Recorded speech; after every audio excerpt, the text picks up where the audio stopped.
Video में मैं cover करूंगा प्रीपोजिशंस। प्रीपोजिशंस मेरे हिसाब से जितने भी टॉपिक हैं उनका आधार बनाता है। प्रीपोजिशन देखने से पहले आपको नाउन प्रोनाउन दोनों का वीडियो जरूर देखना है और एडजेक्टिव एडवर्ब का वीडियो भी देखना है, उसके बाद प्रीपोजिशन करना है।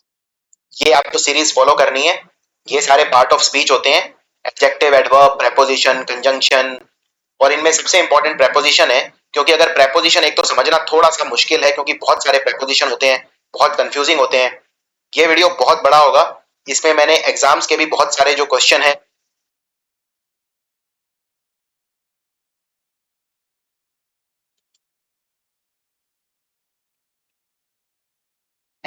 जो बहुत ज्यादा एग्जाम में आते हैं वो सारे कवर कर लिए हैं। इनफैक्ट पिछले 10 सालों के अंदर प्रीपोजिशन के सबसे अच्छे जो क्वेश्चन है वो सारे मैंने प्रैक्टिस करवाए हैं इस वीडियो के अंदर।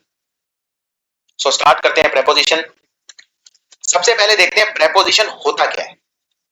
प्रीपोजिशन होते हैं रिलेशनशिप वर्ड्स। रिलेशनशिप मतलब रिश्तेदारी। ये शब्द रिश्तेदारी बताते हैं।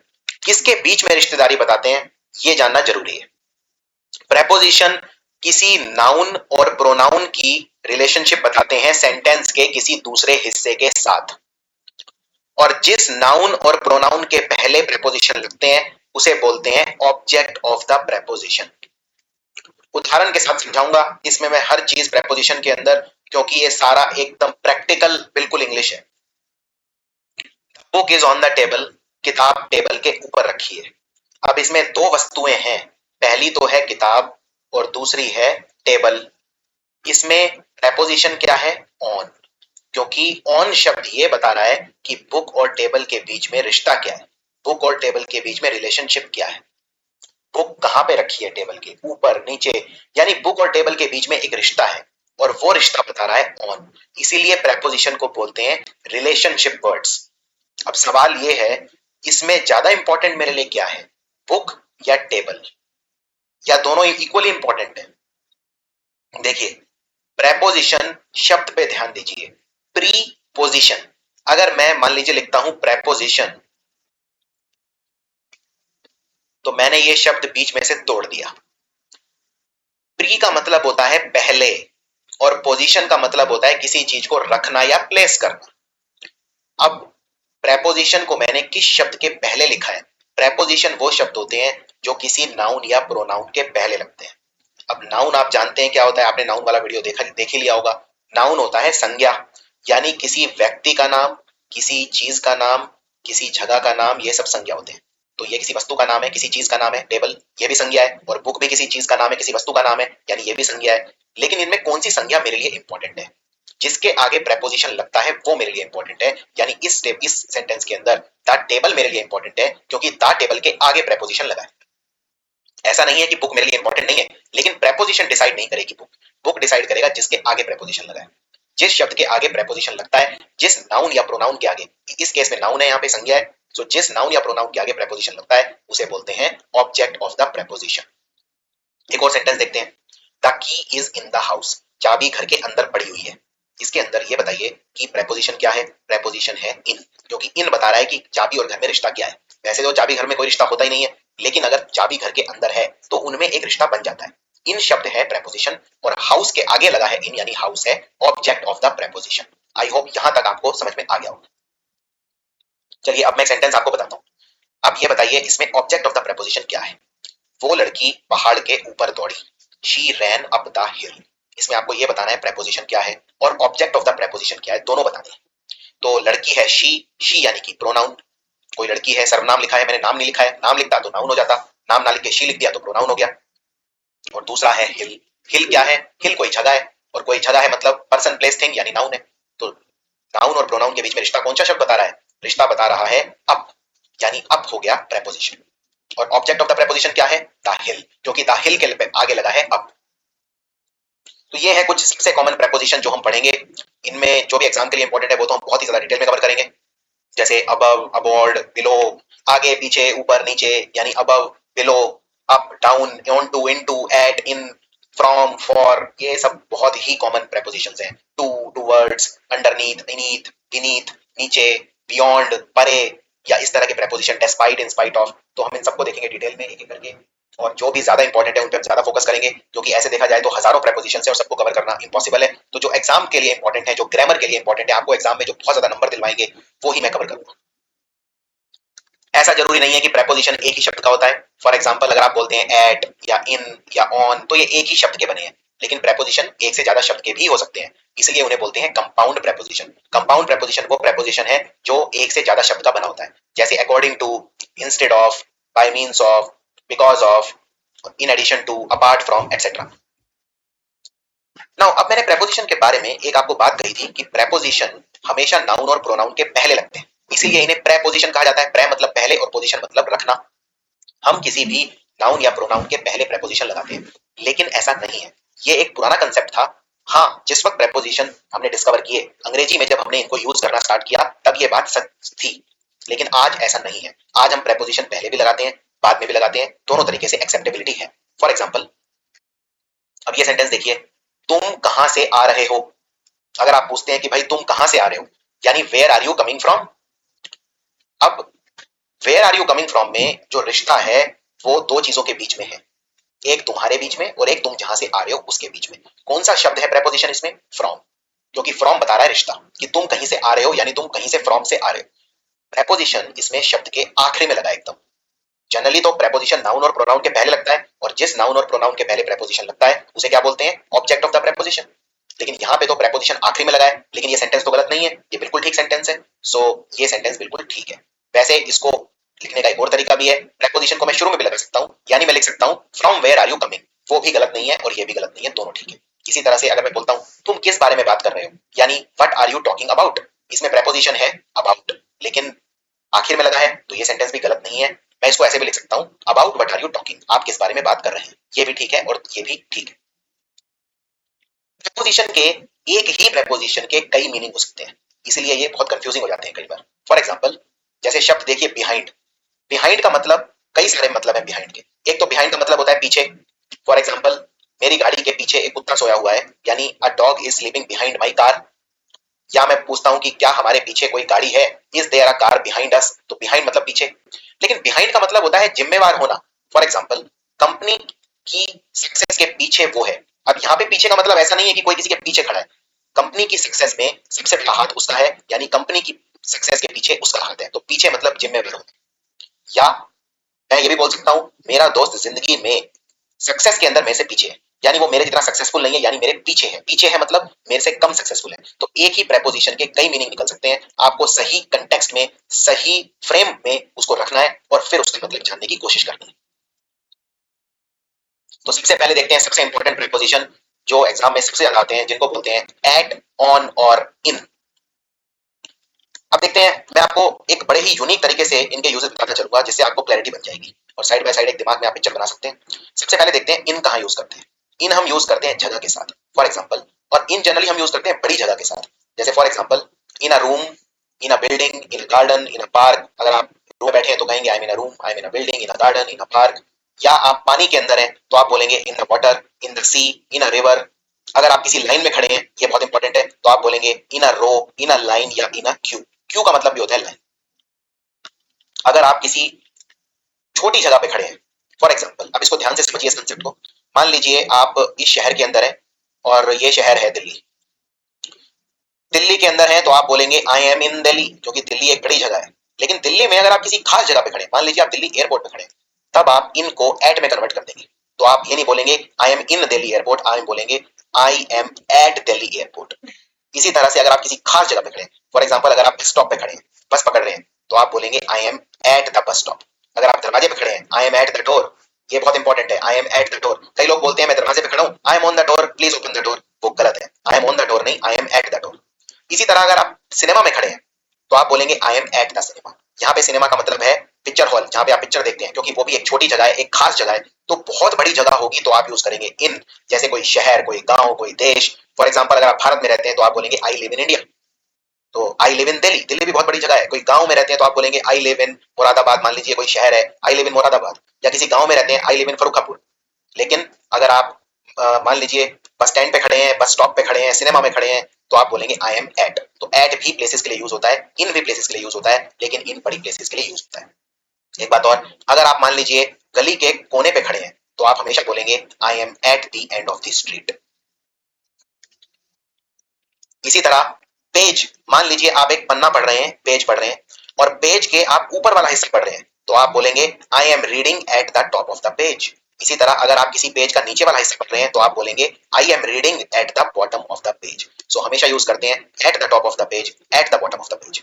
इसी तरह मान लीजिए अगर आप किसी क्लास में बैठे हैं और आप क्लास के आगे वाले हिस्से में बैठे हैं तो आप बोलेंगे I am sitting at the front of the class. इसमें प्रेपोजिशन एट आता है। कभी भी आप ये नहीं बोल सकते I am sitting in the front of the class या I am sitting on the front of the class, आप बोलेंगे I am sitting at the front of the class. इसी तरह अगर आप क्लास में पीछे जाके बैठते हैं, जनरली जो शैतान बच्चे होते हैं वो पीछे बैठते हैं क्लास में, सो आप बोलेंगे I am sitting at the back of the class. आगे देखते हैं ऑन। ऑन कहां यूज करते हैं? ऑन हम यूज करते हैं सरफेस के लिए। फॉर एग्जाम्पल, मैंने आपको एक एग्जाम्पल बताया था, the book is on the table.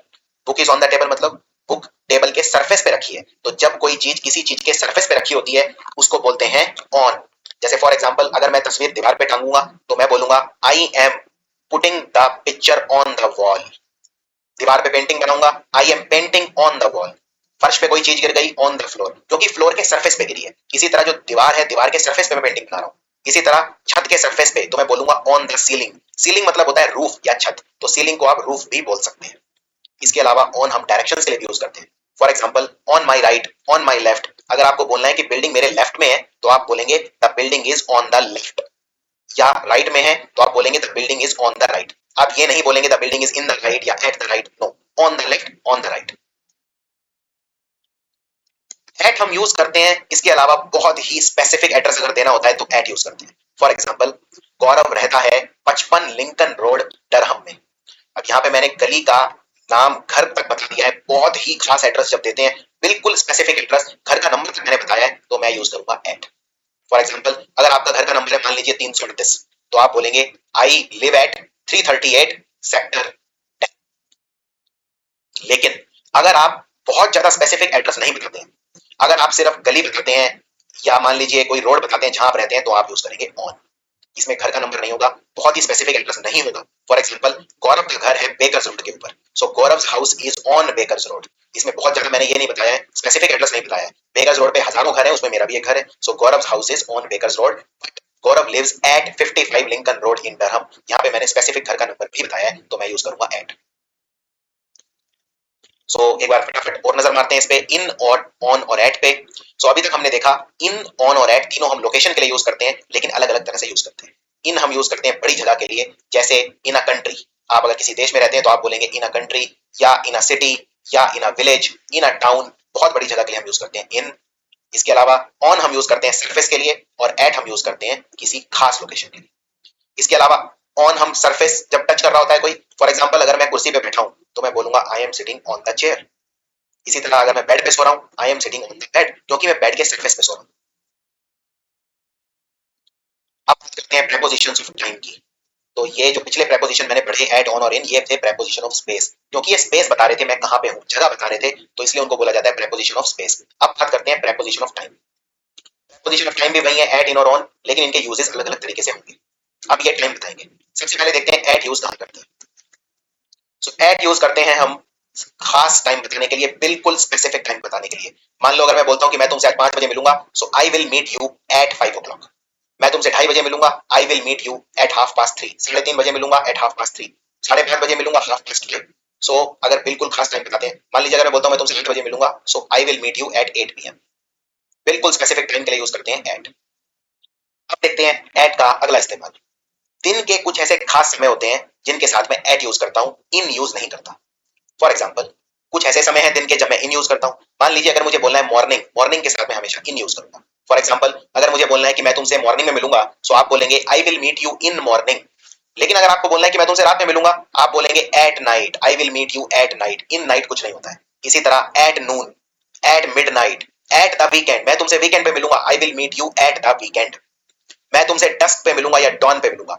Don होता है सवेरा, जो 5-6 बजे का सुबह समय होता है उसे बोलते हैं डॉन। और डस्क होता है जब अंधेरा दिन ढलता है, उसे बोलते हैं, जो 7, साढ़े 7, 8 बजे का समय होता है जब दिन ढलता है, उसे बोलते हैं डस्क।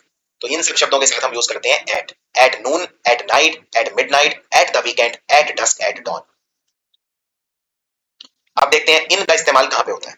इन हम एक तो यूज करते हैं दिन के कुछ खास समय पे, जैसे for example in the morning, in the evening, इन सब में हम यूज करते हैं इन। अगर आपको बोलना है कि मैं तुमसे शाम में मिलूंगा, आप बोलेंगे I will meet you in evening. इसके अलावा अगर आपको किसी खास महीने के अंदर मिलना है तो आप बोलेंगे इन अ मंथ, उसमें भी इन लगाएंगे। मान लीजिए अगर आप बोलते हैं कि मैं अमेरिका जा रहा हूं जुलाई में, सो आप बोलेंगे I will visit America in जुलाई। कोई खास महीना, उसके लिए इन लगाते हैं। इसके अलावा इन हम और कहां यूज करते हैं? इन हम यूज करते हैं किसी खास सीजन के लिए। जैसे गेहूं सर्दियों में उगाया जाता है, so wheat is sown in winters, in spring, in summer. मैं बोलना चाहता हूं मैं गर्मी की छुट्टियों में अमेरिका घूमने जाऊंगा, सो मैं बोलूंगा in summer I will go to America. इसके अलावा मैंने आपको जैसा बताया था, इन हम यूज करते हैं पीरियड ऑफ टाइम के लिए, दिन के कुछ खास समय, जैसे मॉर्निंग, आफ्टरनून, इवनिंग, इन सब में हम यूज करते हैं इन। जैसे फॉर एग्जाम्पल मैं मॉर्निंग में स्कूल जाता हूं, I go to school in the morning. अब बात करते हैं ऑन की। ऑन हम यूज करते हैं किसी खास दिन के लिए। जैसे मैं तुमसे संडे को मिलूंगा, I will meet you on Sunday. या मैं तुमसे संडे मॉर्निंग को मिलूंगा, ऑन संडे मॉर्निंग। मैं तुमसे क्रिसमस के दिन मिलूंगा, ऑन क्रिसमस ईव। नए साल के दिन मिलूंगा, ऑन न्यू ईयर्स डे। इस तरह से ऑन हम यूज करते हैं खास दिन के लिए। जैसे for example please meet me on Sunday. अब इसमें एक चीज याद रखने वाली ये है, अगर मैं कोई खास दिन बता रहा हूं तो कैसे बताऊंगा? जरूरी नहीं है मैं संडे, मंडे या कोई दिन लिख के बताऊं, मैं तारीख लिख के भी बता सकता हूं। सो फॉर एग्जाम्पल अगर आपको बोलना है कि मैं तुमसे जुलाई में मिलूंगा, अब आप जानते हैं मंथ, खास मंथ के लिए हम यूज करते हैं इन, तो आप बोलेंगे I will meet you in July. लेकिन अगर आपको बोलना है कि मैं तुमसे 22 जुलाई को मिलूंगा, यानी वो खास दिन हो गया, सो आप बोलेंगे I will meet you on 22 July. तो खास दिन मतलब ऑन और सिर्फ महीना मतलब इन। तो आपको बहुत केयरफुल रहना होगा जब आप प्रीपोजिशन के क्वेश्चन अटेम्प्ट करेंगे तो। अब देखते हैं ऑन का इस्तेमाल। तो जैसे मैंने बताया, ऑन हम यूज करते हैं किसी खास दिन के लिए। जैसे मैं तुमसे 2 मई को मिलूंगा, यानी खास दिन है, प्रॉपर एक कोई डेट है, तो ऑन यूज करूंगा। जैसे on 2 May, on 20th of June. मैं तुमसे 2 मई को मिलने आ रहा हूं, I am coming to meet you on 2 May. But अगर मुझे बोलना है कि मैं तुमसे मई में मिलूंगा, डेट नहीं बताई है, तो मैं बोलूंगा I am coming to meet you in May. So अब आपके लिए कुछ अभ्यास आपको बताना है, इन एग्जांपल्स में क्या शब्द भरेंगे आप। आप वीडियो को पॉज कर सकते हैं, यहीं पे रोक सकते हैं और अटेम्प्ट कर सकते हैं और फिर आंसर बता सकते हैं। सो ही मेट हर डैश में, वो उससे मई में मिला। सिर्फ मई है, महीना है, यानी यूज करेंगे in. He saw her dash Tuesday, खास दिन हम यूज करते हैं खास दिन के लिए on Tuesday. He saw her dash 2 PM, खास टाइम के लिए हम यूज करते हैं एट 2 PM। और वी रेस्ट नाइट, हम रात में रेस्ट करते हैं, सो नाइट के साथ यूज होता है at, so we rest at night. So ये है इनके आंसर, आप देख सकते हैं, आप वेरीफाई कर सकते हैं। तो चलिए कुछ अभ्यास करते हैं और जिससे आपका और ज्यादा पक्का हो जाए। आपको यहाँ पे भरना है एट, इन या ऑन, या कोई भी और प्रेपोजिशन जो आप सोचते हैं। उसने उसे दिल्ली में देखा, अब दिल्ली में देखा, दिल्ली एक बड़ी जगह है, सो आप यूज करेंगे इन। उसने उसे जय स्ट्रीट के ऊपर देखा, जय स्ट्रीट कोई स्ट्रीट के ऊपर है, यानी ऑन। और उसने उसे 623 जय स्ट्रीट पर देखा, 623 बिल्कुल खास एड्रेस है, यानी एट। सो मैच करते हैं आंसर। सो पहले का इन, दूसरे का ऑन और तीसरे का एट। एट का इस्तेमाल इन का और ऑन का एक दो जगह और भी यूज होता है। फॉर एग्जाम्पल अगर किसी पर्सन की गलती होती है कोई, यानी उसका फॉल्ट होता है, फॉल्ट मतलब गलती, तो आप हमेशा बोलेंगे ही इज एट फॉल्ट। इन शब्दों पर बहुत ज्यादा अटेंशन पे करना है आपको। नेक्स्ट, अगर आप मान लीजिए प्रेशर के अंदर है, दबाव में है, तनाव में है, तो आप 2 प्रेपोजिशन यूज कर सकते हैं, अंडर और इन। आप ये भी बोल सकते हैं आई एम अंडर प्रेशर, ये भी ठीक है कि मैं दबाव में हूं, लेकिन आप ये भी बोल सकते हैं आई एम इन प्रेशर। इसी तरह अगर आप प्यार मोहब्बत में है तो आप बोलेंगे आई एम इन लव, लेकिन अगर आप डाउट में है, संदेह में है, तो आप बोलेंगे आई एम इन डाउट। अब ये एक सेंटेंस देखिए, बताइए क्या ये ठीक है? मैं किसी को बोल रहा हूं कि please pay with credit card, कृपया करके पेमेंट क्रेडिट कार्ड से कीजिए, please pay with credit card. तो देखिए, जब भी किसी चीज को करने का कोई तरीका होता है तो उसके लिए हम यूज करते हैं बाय, ना कि विद। तो इसका आंसर होगा पे बाय क्रेडिट कार्ड, पे बाय कैश, पे बाय डेबिट कार्ड। किसी भी काम को करने का तरीका जब होता है तो हम यूज करते हैं बाय। जैसे फॉर एग्जाम्पल अगर हम फांसी दे रहे हैं किसी को, डेथ दे रहे हैं, लटकाने से फांसी दे रहे हैं, तो बोलेंगे डेथ बाय हैंगिंग, क्योंकि डेथ देने का तरीका क्या है? हैंगिंग। इसी तरह अगर कोई कारण है और उसका कोई रीजन है तो हम यूज करेंगे फॉर एग्जाम्पल आगरा किस लिए फेमस है? आगरा के फेमस होने का कारण है ताजमहल, कारण दिखाने के लिए हम यूज करते हैं फॉर, तो Agra is famous for Taj Mahal. मान लीजिए अगर आप बोलना चाहते हैं कि मेरे पिताजी ईमानदार होने के लिए फेमस है, ईमानदारी के लिए फेमस है, सो आप बोलेंगे my dad is famous for his honesty. So कोई भी चीज हमेशा फेमस होती है फॉर समथिंग। इसी तरह से फ्रॉम का इस्तेमाल करते हैं हम अगर दिखाना होता है कि हम किसी चीज से सफर कर रहे हैं। For example, I am suffering from fever, उसके लिए फ्रॉम यूज करते हैं। अगर कोई कारण नेगेटिव होता है तो हम यूज करते हैं फ्रॉम, और अगर कोई पॉजिटिव होता है तो हम यूज करते हैं for. For example, Agra Taj Mahal के लिए फेमस है, ये पॉजिटिव चीज है यानी फॉर, लेकिन अगर कारण नेगेटिव है तो फ्रॉम। इसी तरह से एक और इंपॉर्टेंट चीज, अगर हम कोई इमोशनल रेस्पॉन्स देते हैं, फॉर एग्जाम्पल अगर हम किसी चीज से बहुत ज्यादा सरप्राइज होते हैं या अमेज होते हैं, एस्टोनिश मतलब भी होता है आश्चर्यचकित हो जाना या शॉक हो जाना, इतने ज्यादा एकदम से शॉक हो जाना, एकदम से सरप्राइज हो जाना, तो हम उसके साथ यूज करते हैं एट या बाय दोनों। फॉर एग्जाम्पल, मैं तुम्हारी ताकत देखकर हैरान रह गया, आप बोलेंगे I was amazed at his stamina. इसी तरह से मैं तुम्हारा परफॉर्मेंस देखकर हैरान हो गया, सरप्राइज हो गया, या वो मेरा परफॉर्मेंस देखकर सरप्राइज हो गई, she was surprised bye my performance. यहां पे आप बाय की बजाय एट भी लगा सकते हैं, सरप्राइज के साथ दोनों शब्द चलते हैं, बाय भी और एट भी। इसी तरह से अमेज्ड के साथ, एस्टोनिश्ड के साथ, शॉक्ड के साथ, सरप्राइज के साथ दोनों शब्द चलेंगे। इसमें एक बहुत कॉमन गलती बताता हूं, एग्जामिनर क्या करता है, यहां पे बाय हटा के कर देगा विद, और आपको लगेगा कोई गलती नहीं है इसके अंदर। फॉर एग्जाम्पल इस सेंटेंस को पढ़िए, she was surprised with my performance, वो मेरे परफॉर्मेंस से बहुत सरप्राइज हुई। अब इसमें गलती क्या करते हैं बच्चे, विद का मतलब होता है हिंदी में से, तो वो सोचते हैं वो मेरे परफॉर्मेंस से सरप्राइज हुई यानी विद आना चाहिए, यानी ये ठीक है। इस तरह से आप कभी भी इंग्लिश के शब्द हिंदी में अपनी कोई मदर टंग में, मातृभाषा में कन्वर्ट करके नहीं देखेंगे, क्वेश्चन हमेशा गलत हो जाएगा। मैं इसका और उदाहरण देता हूं, इन का मतलब होता है अंदर, इन साइड का मतलब भी होता है अंदर, इनटू का मतलब भी होता है अंदर।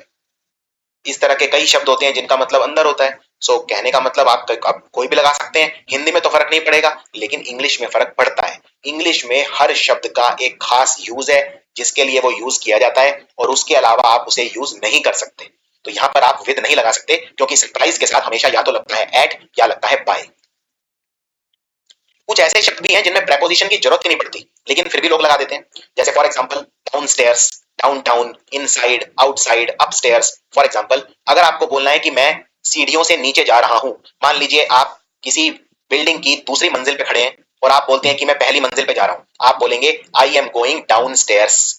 इसमें आपको ये नहीं बोलना I am going to downstairs, नहीं, टू नहीं आएगा, कोई प्रेपोजिशन की जरूरत नहीं है, सिंपल बोलिए I am going down stairs. इसी तरह से अगर आप किसी को बोल रहे हैं कृपया करके बाहर चले जाइए, प्लीज गो आउटसाइड, आप ये नहीं बोलेंगे please go to outside, no, preposition की जरूरत नहीं है। तो इनसाइड, आउटसाइड, अपस्टेयर, डाउनस्टेयर, इन शब्द के साथ प्रेपोजिशन की जरूरत नहीं आती। फॉर एग्जांपल, अगर कोई गेट पे खड़ा है और आपको बोलना है कमरे के अंदर आ जाइए, आप बोलिए सिंपल कम इनसाइड।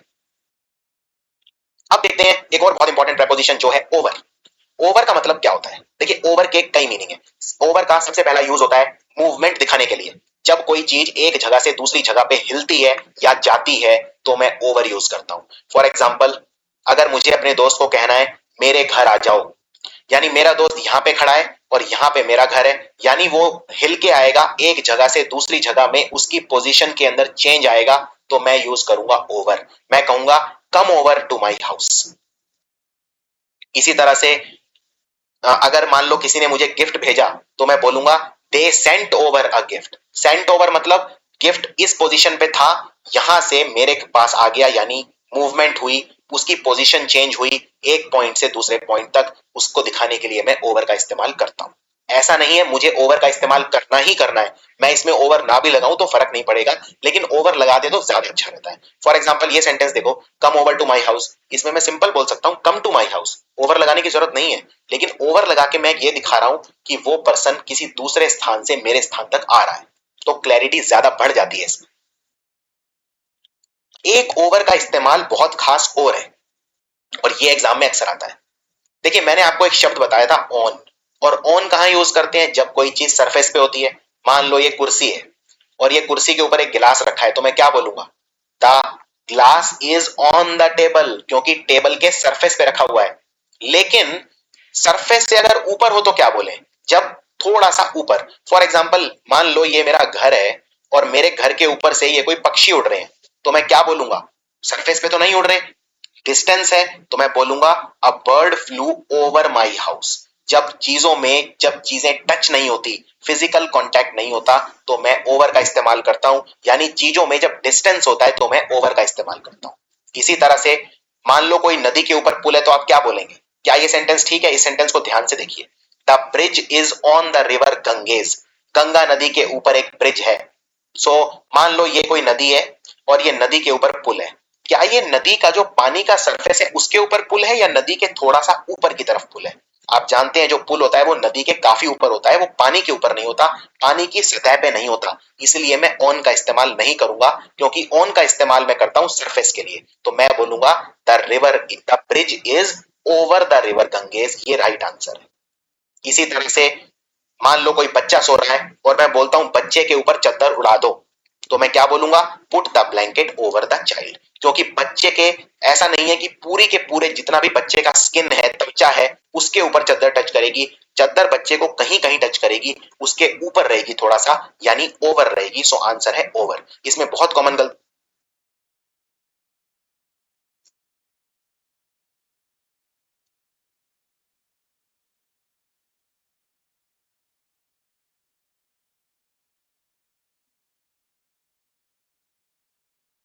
करते हैं बच्चे, put the blanket on the child लगा देते हैं, ऑन नहीं आएगा, ओवर आएगा। इसके अलावा ओवर का इस्तेमाल हम और भी जगह करते हैं। जैसे फॉर एग्जाम्पल अगर आपकी आशाओं से ज्यादा कोई चीज है तो आप वो दिखाने के लिए ओवर यूज करते हैं। फॉर एग्जाम्पल अगर मान लो आप एक साड़ी खरीदने गए और साड़ी 100 रुपए की सोच के गए कि 100 रुपए की साड़ी है, दुकानदार ने आपको बोला साड़ी 250 रुपए की है। यानी कि साड़ी का जो अमाउंट था that was over your expectations. आपकी एक्सपेक्टेशन से ज्यादा था। आप यहाँ पे अबव भी बोल सकते हैं कि the price was above my expectation या ओवर माय एक्सपेक्टेशन, या मैंने जितना प्राइस प्रिडिक्ट किया था कि इतना होगा उससे ज्यादा था। So the amount was over my prediction. इसी तरह से मान लीजिए अगर आप बोलते हैं कि जो 12 साल से उम्र के ज्यादा बच्चे हैं वो ये पिक्चर देख सकते हैं, तो आप बोलेंगे kids 12 and over can watch this movie. इसी तरह से फोन 1 मिनट से ज्यादा के लिए बजा, तो the phone wrong for over a minute. इसमें भी ओवर का इस्तेमाल किया जा सकता है। जब कोई चीज एक्सपेक्टेड अमाउंट या एक्सपेक्टेड टाइम से ज्यादा होती है तो हम ओवर यूज करते हैं। अब देखते हैं विद का इस्तेमाल कहां करते हैं। Preposition with. सबसे पहला प्रेपोजिशन विद का इस्तेमाल करते हैं जब कोई चीज साथ में होती है। फॉर एग्जाम्पल मैंने सैंडविच ऑर्डर किया ड्रिंक के साथ, सो आप बोलेंगे I ordered a sandwich with A drink. For example जब तुमने मुझे देखा तब मैं अपने दोस्त के साथ था, साथ यानी with. I was with my friend, he was with his friend when he saw me.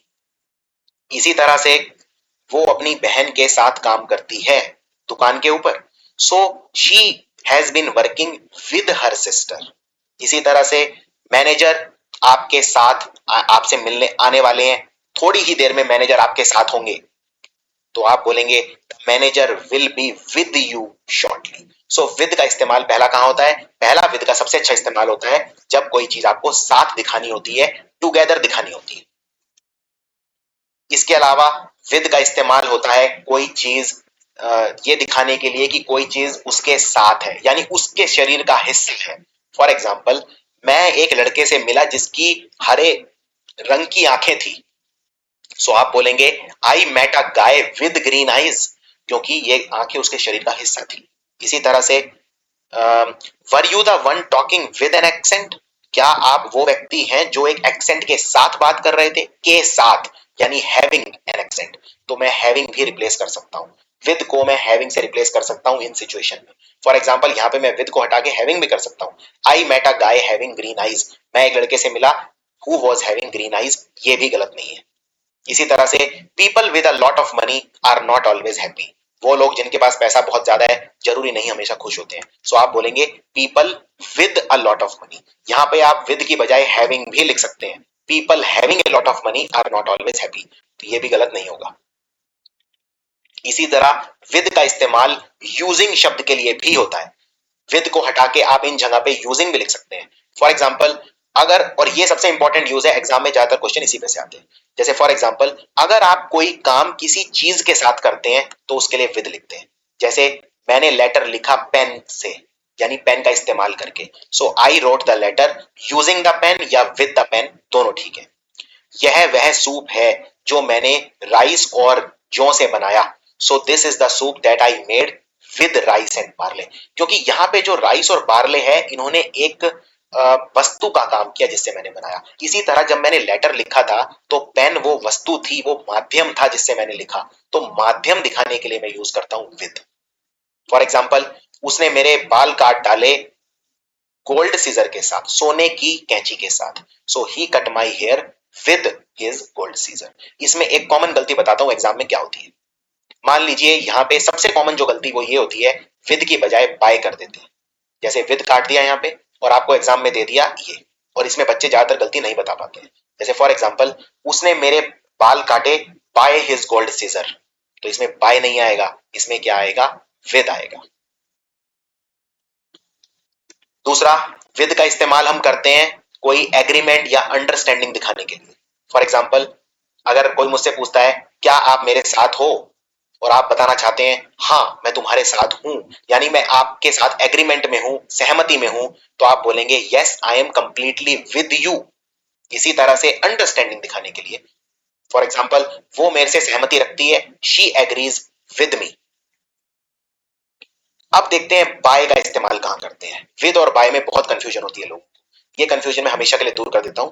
देखिए, बाय जो होता है वो दिखाता है किसी व्यक्ति द्वारा कोई चीज की जा रही है, किसी वस्तु द्वारा नहीं, व्यक्ति द्वारा। फॉर एग्जाम्पल, अगर आप बोलते हैं कि सांप को उसने मारा, सो आप बोलेंगे the snake was killed by him. आप विद हिम नहीं बोलेंगे। हाँ, लेकिन जिस चीज से मारा तो विद बोलेंगे। फॉर एग्जाम्पल, अगर उसने सांप को डंडे से मारा तो आप बोलेंगे he killed the snake with a bamboo stick. So मैं एक सेंटेंस लिखता हूं, आपको बिल्कुल क्लियर हो जाएगा। The snake was killed by him with a stone. कहने का मतलब, उसने सांप को मारा तो उसने मारा द्वारा, द्वारा किसके मारा गया, उसके, तो बाय, बाय हिम।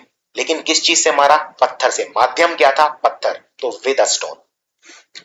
बाय का इस्तेमाल होता है नजदीकी दिखाने के लिए भी। फॉर एग्जाम्पल, क्या मैं आपके नजदीक बैठ सकता हूं, can I sit by your side, या can I sit by you. कहने का मतलब मैं आपके क्या नजदीक, प्रॉक्सिमिटी मतलब होता है नजदीकी, नियरनेस। नियरनेस को बोलते हैं प्रॉक्सिमिटी। फॉर एग्जाम्पल, मुसीबत में वो मेरे साथ खड़ा था, यानी वो मेरे बिल्कुल नजदीक था। सो ही वॉज स्टैंडिंग बाय मी। आप यहां पे बिसाइड शब्द भी यूज कर सकते हैं। बिसाइड मतलब होता है बाजू में। फॉर एग्जाम्पल, ये दो लोग बैठे हैं, ये पहला आदमी है, ये दूसरा आदमी है, और पहला वाला दूसरे के साइड में बैठा है, तो आप बोलेंगे one is sitting beside. Beside मतलब साइड में। बाय भी चल सकता है, यहाँ पे बिसाइड भी चल सकता है, दोनों ठीक है। आप ये भी बोल सकते हैं क्या मैं आपके साथ बैठ सकता हूं, can I seat beside you. इसी तरह से अगर आपको बोलना है कि जो डाक खाना है, पोस्ट ऑफिस, वो बैंक के बिल्कुल बाजू में है, यानी बिल्कुल साइड में है, तो आप बोलेंगे the post office is by the bank. ये बहुत इंपॉर्टेंट क्वेश्चन है, the post office is by the bank. इसी तरह से कुछ भी लिख सकते हैं। For example, the bridge is by the river, the house is by the river, यानी बिल्कुल नजदीक है, बिल्कुल बाजू में है। यहाँ पे बाय की बजाय बिसाइड शब्द का इस्तेमाल भी किया जा सकता है। एक बात और याद रखनी है, शब्द है बिसाइड, इसको बिसाइड्स मत कर देना। बिसाइड्स का मतलब होता है के अलावा। फॉर एग्जाम्पल, अगर आपको बोलना है कि मुझे स्विमिंग के अलावा जॉगिंग भी पसंद है, तो आप बोलेंगे besides swimming I also like jogging. लेकिन बिसाइड का मतलब है बाजू में, तो बिसाइड और बिसाइड्स में फर्क है। बिसाइड्स का मतलब होता है अगर एस लग जाए तो बन जाता है बिसाइड्स, और बिसाइड्स का मतलब होता है के अलावा। उसके बाद बाय का मतलब मैंने एक और बताया था आपको। बाय का मतलब होता है किसी के द्वारा, जैसे मैंने आपको एग्जांपल दिया था, the snake was killed by him. तो कोई चीज जब किसी पर्सन के द्वारा होत की जाती है तो आप बोलेंगे बाय। फॉर एग्जांपल, मेरे घर पे फ्लावर मुझे कोरियर किए किसने, पोस्टमैन ने। So the flowers were delivered by a postman. इसी तरह से मेरा माइक्रोवेव खराब हो गया था, किसने ठीक किया, मैकेनिक ने। So microwave was fixed by the mechanic. इसको बोलते हैं पैसिव वॉइस। एक्टिव पैसिव ये आपके एग्जाम में ग्रामर में काफी अंडरस्टैंडिंग करेगा आपकी। पैसिव में हम बाय यूज करते हैं। फॉर एग्जाम्पल अगर मैं बोलता हूं कि मैं खत लिख रहा हूं, यानी I am writing a letter. लेकिन अगर मैं बोलता हूं खत मेरे द्वारा लिखा जा रहा है, तो वो पैसिव वॉइस है, यानी a letter is being written by me, यानी द्वारा, द्वारा के लिए यूज करते हैं by. So for example please send this package to Russia by courier. जब कोई तरीका किसी काम का होता है तो मैंने आपको बताया था बाय यूज करते हैं। जैसे फॉर एग्जांपल आप पेमेंट कर रहे हैं तो क्या बोलेंगे, पे बाय चेक, पे बाय क्रेडिट कार्ड। इसी तरह से रशिया में अगर आपको कोरियर भेजना है तो आप भेजेंगे बाय कोरियर। कोरियर एक माध्यम है, सो मीन या मेथड या माध्यम उसके लिए बाय यूज करते हैं। इसी तरह से मान लीजिए अगर मैं आपको बोलूं आई came here in my car, मैं यहां पे अपनी गाड़ी में आया। आई came here in my car, क्या ये सेंटेंस ठीक है?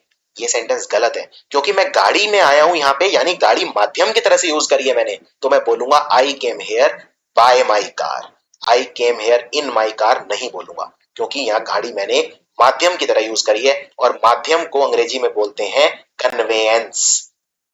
मान लीजिए आप घर के बाहर निकलते हैं और घर के बाहर आपको कहीं जाना है किसी जरूरी पार्टी में, और आपको ऑटो नहीं मिल रहा।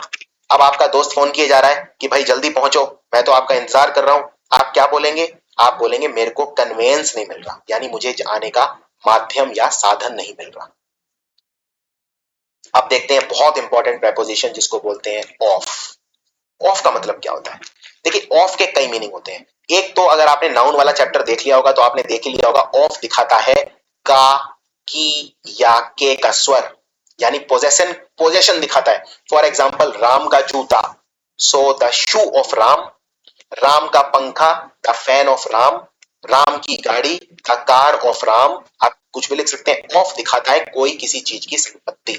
फॉर एग्जाम्पल किताब का पहला पन्ना, the first page of the book. खेल के rule, the rules of the game. मेरी बहन की फ्रेंड का bag, the bag of my friend sister. यानी अगर आपकी कोई संपत्ति है वो दिखाएगा ऑफ। का, की या के का स्वर आएगा ऑफ के अंदर। अब देखते हैं बहुत इंपॉर्टेंट अबाउट। अबाउट का मत, अबाउट कहां यूज करते हैं? अबाउट हम दिखाते हैं जब हम किसी चीज से रिलेटेड गुस्सा होते हैं। फॉर एग्जाम्पल मेरा शेयर मार्केट में बहुत नुकसान हो गया और मैं इस चीज को लेके बहुत गुस्सा हूं, तो आप बोलेंगे I am angry about something. आप किसी चीज को लेकर गुस्सा होते हैं, so you are angry about something. आप अगर किसी चीज को लेके गुस्सा, अनॉय, एंग्री को अनॉय भी बोलते हैं या फ्यूरियस भी बोलते हैं, तो आप बोलेंगे अबाउट समथिंग। फॉर एग्जाम्पल समाज में करप्शन फैला हुआ है, भ्रष्टाचार फैला हुआ है, मैं उसको लेके बहुत गुस्सा हूं, so I am angry about corruption. इसी तरह से अगर आप किसी चीज को लेके उत्साहित हैं, बहुत ज्यादा खुश हैं, मान लीजिए आपके शहर में एक मेला लगने वाला है या आपके दोस्त का जन्मदिन आने वाला है, उसको लेके आप बहुत ज्यादा एक्साइटेड हैं, बहुत ज्यादा उत्तेजित हैं, उत्साहित हैं, तो आप बोलेंगे I am excited about something. So I am excited about my friends birthday, I am excited about India Pakistan cricket match, I am excited about my holidays. इसी तरह अगर आप किसी चीज को लेके उदास हैं तो आप बोलेंगे I am worried about something. For example मैं अपने एग्जामिनेशन के रिजल्ट को लेके दुखी हूं, I am worried about my examination result. So about हम यूज करते हैं किसी चीज में गुस्सा, किसी चीज से रिलेटेड एक्साइटमेंट या अपसेट दिखाने के लिए। और ये आपको बहुत ही अच्छे से इसमें फर्क करना आना चाहिए, क्योंकि आगे आगे मैं कुछ ऐसे प्रेपोजिशन बताऊंगा जो इन्हीं कंडीशंस में यूज करते हैं, लेकिन उनका यूज थोड़ा सा अलग होता है। अब देखते हैं एट का इस्तेमाल कहां करते हैं। एट का इस्तेमाल हम करते हैं अगर आप किसी चीज में बहुत अच्छे हैं। एक बहुत कॉमन गलती बताता हूं, एक सेंटेंस है I am good in cricket. मान लीजिए आप क्रिकेट खेलने में अच्छे हैं, तो क्या आप ये बोल सकते हैं I am good in cricket? नहीं बोल सकते, आप बोलेंगे I am good eight cricket. जब आप किसी चीज में बहुत अच्छे होते हैं, अच्छे, बहुत अच्छे या ब्रिलियंट होते हैं, तो आप यूज करेंगे at. For example they are excellent at planning fun parties. वो लोग पार्टी ऑर्गेनाइज करने में बहुत अच्छे हैं। They are excellent at planning fun parties. I am good at chess, मैं शतरंज खेलने में बहुत अच्छा हूं, I am good at chess. ये एक बहुत कॉमन गलती है। और इसका उल्टा कर दीजिए, मान लीजिए आप किसी चीज में बहुत बेकार हैं तो भी एट लगाएंगे। फॉर एग्जाम्पल अगर आपको बोलना है मैं चेस बहुत गंदा खेलता हूं, I am bad at chess, मैं इतना घटिया खेलता हूं कि जिसके लिए मेरे पास शब्द नहीं है, मैं एकदम होपलेस हूं, नाउमीद हूं, यानी I am hopeless at chess. So for example एक यहाँ सेंटेंस मैंने बनाया है, unfortunately I am hopeless at being on time, यानी मैं किसी जगह पे समय पे नहीं पहुंच पाता, मैं बहुत ही बुरा हूं उस चीज में। आप बोलेंगे I am hopeless at being on time. अब कुछ आपको रेडीमेड शब्द बताता हूं जो एग्जाम में आते हैं, इसमें बस आपको ये याद रखना है कि किसके साथ क्या आता है। फॉर एग्जाम्पल अकस्टम, अकस्टम का मतलब होता है ढल जाना, किसी काम में ढल जाना, किसी काम के यूज टू हो जाना। जैसे for example he was accustomed of working hard, accustomed के साथ लगता है ऑफ, और एक बहुत कॉमन गलती लोग क्या करते हैं, अकस्टम के साथ लगा देते हैं टू। फॉर एग्जाम्पल अगर मान लीजिए आपको बोलना है कि आप रोज 15 घंटे काम कर सकते हो, आपका शरीर इस बात की परमिशन देता है कि आप 15 घंटे रोज काम कर सकते हो, तो आप बोलेंगे I am use to working 15 hours daily. लेकिन अगर आप ये बताने के लिए अकस्टम्ड का इस्तेमाल करते हैं तो आप बोलेंगे I M accustomed of working 15 hours daily. Accustomed के साथ लगाएंगे ऑफ और यूज्ड के साथ लगाएंगे टू। एक बहुत कॉमन गलती लोग करते हैं, अकस्टम्ड के साथ टू लगा देते हैं। दूसरा एक्यूज्ड, एक्यूज मतलब किसी पे इल्जाम लगाना, एक्यूज्ड के साथ में लगाऊंगा of. For example the man accused of stealing was sent to jail, यानी जिस व्यक्ति पर इल्जाम लगाया गया उसे जेल भेज दिया गया, एक्यूज्ड ऑफ। एक और बहुत कॉमन इसमें गलती करते हैं लोग, चार्ज्ड, कई बार लोग लिख देते हैं चार्ज्ड ऑफ। चार्ज्ड ऑफ का चार्ज मतलब अगर मैं किसी चीज पे चार्ज लगा रहा हूं यानी अगेन इल्जाम लगा रहा हूं, यानी एक्यूजेशन लगा रहा हूं, यानी उसे मैं एक्यूज कर रहा हूं। फर्क इतना है, चार्ज अगर मैं यूज करूंगा तो चार्ज के साथ ऑफ नहीं लगाऊंगा, चार्ज के साथ विद लगाऊंगा। सो इस सेंटेंस को आप ये भी बोल सकते हैं, the man charged with stealing was sent to jail. Accused of या चार्ज्ड विद, दोनों का मतलब एक ही है। तो अलग अलग शब्द के साथ अलग अलग प्रेपोजिशन लगते हैं, ये आपको याद करने हैं और रिपीटेड अभ्यास करना है, तभी आप प्रेपोजिशंस में कॉन्फिडेंट हो पाएंगे। इसी तरह से एक्वेंट, एक्वेंट के साथ लगता है विद। एक्वेंट का मतलब क्या होता है, एक्वेंट का मतलब होता है जान पहचान। अगर आपकी किसी पर्सन से जान पहचान हो जाती है तो वो आपका बन जाता है एक्वेंटेंस। एक्वेंटेंस यानी जान पहचान का व्यक्ति। फॉर एग्जाम्पल अगर आप किसी शहर में जा रहे हैं, आप अपने दोस्त को फोन करके कहते हैं क्या आपका बंबई में कोई एक्वेंटेंस है जिसके यहाँ मैं 2-3 दिन बिता सकता हूँ, यानी क्या आपका कोई जान पहचान का व्यक्ति है जिसके घर पे मैं 2-3 दिन रुक सकता हूँ। एक्वेंटेंस मतलब आपका जान पहचान का व्यक्ति, और एक्वेंट करना मतलब किसी से यानी उससे जान पहचान बनाना। सो एक्वेंट के साथ शब्द लगता है हमेशा विद। चलिए अब ये बताइए ये इसमें क्या आएगा, ही वॉज एक्यूज्ड या चार्ज्ड विद मर्डर, उस पर मर्डर का इल्जाम लगा दिया गया, क्या आएगा, एक्यूज्ड आएगा कि चार्ज्ड आएगा। अब ये कैसे डिसाइड करें, क्योंकि दोनों का मतलब एक ही होता है, एक्यूज का मतलब भी होता है इल्जाम लगाना, चार्ज का मतलब भी होता है इल्जाम लगाना, लेकिन आपका क्लू क्या है, क्लू है विद। विद के साथ हमेशा चार्ज लगता है और एक्यूज्ड के साथ हमेशा ऑफ लगता है, यानी अगर यहाँ पे विद के अलावा जगह ऑफ होता तो आंसर हो जाता एक्यूज्ड। इस तरह से fill in the blank solve करते हैं ग्रामर के अंदर। देखिए आपका जो पेपर होगा उसमें एक क्वेश्चन आते हैं fill in the blanks. Fill in the blanks की कोई अलग से प्रैक्टिस नहीं चाहिए, फिल इन द ब्लैंक सिर्फ ग्रामर ही होती है। अगर आपके ग्रामर अच्छी है तो फिल इन द ब्लैंक सिर्फ चुटकियों का खेल हो जाएगा, इसीलिए वीडियो को बहुत ध्यान से देखना है आपको। अगला प्रेपोजिशन है फॉर। फॉर हम यूज करते हैं जब हम कोई काम करते हैं किसी चीज के लिए। फॉर एग्जाम्पल अगर मुझे बोलना है कि चलिए वॉक के लिए चलते हैं तो आप बोलेंगे let's go for a walk. इसमें कई गलतियां लोग ये करते हैं, कई लिखते हैं let's go on a walk, walk पे चलते हैं, कई बोलते हैं let's go to a walk, ये सब गलत है। आप बोलेंगे let's go for a walk. अगर आपको बोलना है चलिए तैरने चलते हैं, आप बोलेंगे let's go for a swim. इसी तरह ड्रिंक के लिए चलते हैं, सो आप पूछेंगे किसी से would you like to come over for a drink. इसी तरह से breakfast, I had cornflakes for breakfast, यानी मैंने कॉर्नफ्लेक्स खाए ब्रेकफास्ट में, सो आप बोलेंगे I had cornflakes for breakfast. You always have something for breakfast, for lunch, for dinner. इसी तरह से for a drink, for a walk.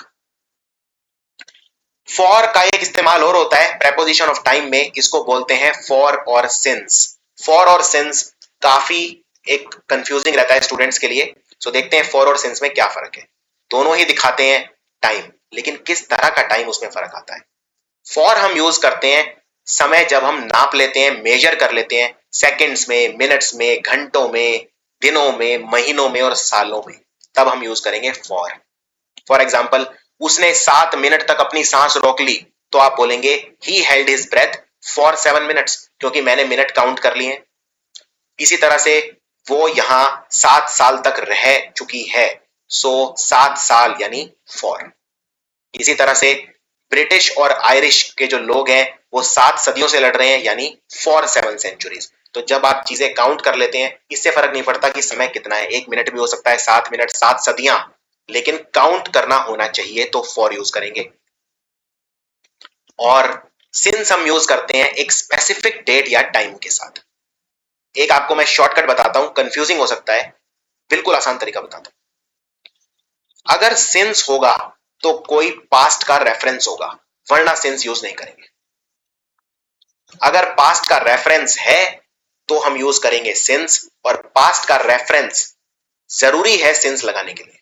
For example, वो यहां 1970 से काम कर रहा है या काम कर चुका है, so he has worked here since 1970।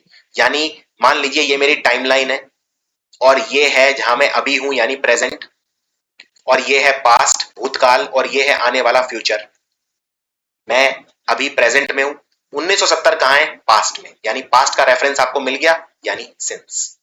एक चीज बस इसमें इतनी याद रखनी है कि टाइम जब सिंस लगाऊंगा तो मेजर नहीं करूंगा, टाइम मैं फॉर में मेजर करूंगा, सिंस में मेजर नहीं करूंगा, और फॉर में टाइम मेजर करके लिखूंगा, सिंस में पास्ट का रेफरेंस रहेगा। फॉर एग्जाम्पल, वो 2:30 बजे से तुम्हारा इंतजार कर रही है। अब ये प्रेजेंट है, और 2:30 बजे कब थे, पहले का टाइम है, तभी वो कह रहा है 2:30 बजे से इंतजार कर रही है, यानी पास्ट का रेफरेंस दे दिया, तो यानी कि सिंस आएगा, क्योंकि मैंने इसमें टाइम गिन के नहीं बताया है। हाँ, अगर मैं ये बोलता कि वो मेरा 6 घंटे से इंतजार कर रही है, यानी फॉर 6 आवर्स, क्योंकि मैंने टाइम गिन लिया है। लेकिन मैंने यहाँ पे टाइम गिना नहीं है, मैंने सिर्फ ये बताया है वो कब से मेरा इंतजार कर रही है, पर गिना नहीं है, यानी पास्ट का रेफरेंस दे दिया पर गिना नहीं है। सो आंसर है सिंस। चलिए बताइए इनमें क्या आएगा, आपके लिए अभ्यास। मैं 2 बजे से तुम्हारा वेट कर रहा हूं, तो आएगा सिंस 2 PM, क्योंकि मैंने टाइम गिना नहीं है, सिर्फ पास्ट का रेफरेंस दे दिया है। मैं बंबई में 17 साल से रह रहा हूं, मैंने गिन लिया है टाइम, तो फॉर आएगा। मैं बंबई में 17 साल से रह रहा हूं, इसका लिखने का तरीका ये भी तो हो सकता है 1991 से रह रहा हूं, लगभग 15-16 साल से रह रहा हूं। सो अब इसमें मैंने टाइम गिना नहीं है, सिर्फ पास्ट का रेफरेंस दिया है, तो होगा सिंस। अब एक बहुत इंपॉर्टेंट कंसेप्ट, जब आपको कोई पास्ट का रेफरेंस दिखाना होता है, मैंने बताया पास्ट का रेफरेंस दिखाने के लिए क्या यूज करता हूं, सिंस। एक अंग्रेजी में शब्द होता है फ्रॉम, फ्रॉम भी पास्ट का रेफरेंस दिखाता है। फॉर एग्जाम्पल, आप दिल्ली में, मान लीजिए अगर आप 1990 से रह रहे हैं, तो आप ये भी बोल सकते हैं कि मैं दिल्ली में सिंस 1990 रह रहा हूं, या आप ये भी बोल सकते हैं कि मैं दिल्ली में फ्रॉम 1990 रह रहा हूं, दोनों ठीक है। तो दोनों में फिर फर्क क्या है, यानी अब फॉर को भूल जाइए, सिंस और फॉर में डिफरेंस करना आसान है, लेकिन सिंस और फ्रॉम में डिफरेंस कैसे करें, तो इसके लिए एक बड़ा ही आसान शॉर्टकट बताता हूं।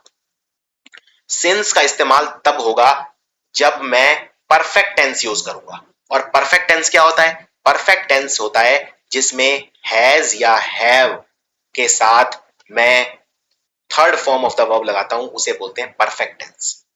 फ्रॉम हमेशा नॉन परफेक्ट टेंस में यूज होता है, यानी ये देख लो कि टेंस किस तरह का है। फॉर एग्जाम्पल, ये वाला सेंटेंस देखो, ये एकदम गलत है। भारत 1932 से टेस्ट मैच खेल रहा है, क्या आप ये बोल सकते हैं India has been playing test cricket from 1992? नहीं, ये गलत है, क्योंकि ये एक परफेक्ट टेंस है, और मुझे कैसे पता ये परफेक्ट टेंस है, क्योंकि इसमें लग गया has plus third form of the verb. ये जो बीन है, ये एक वर्ब होती है बी, उसका थर्ड फॉर्म है, बी वॉज बीन, तो हैज के साथ थर्ड फॉर्म लग गया, यानी परफेक्ट टेंस है, और परफेक्ट टेंस में मैं यूज करूंगा सिंस, यानी यहां पे फ्रॉम नहीं लगेगा, यहां पे सिंस लगेगा।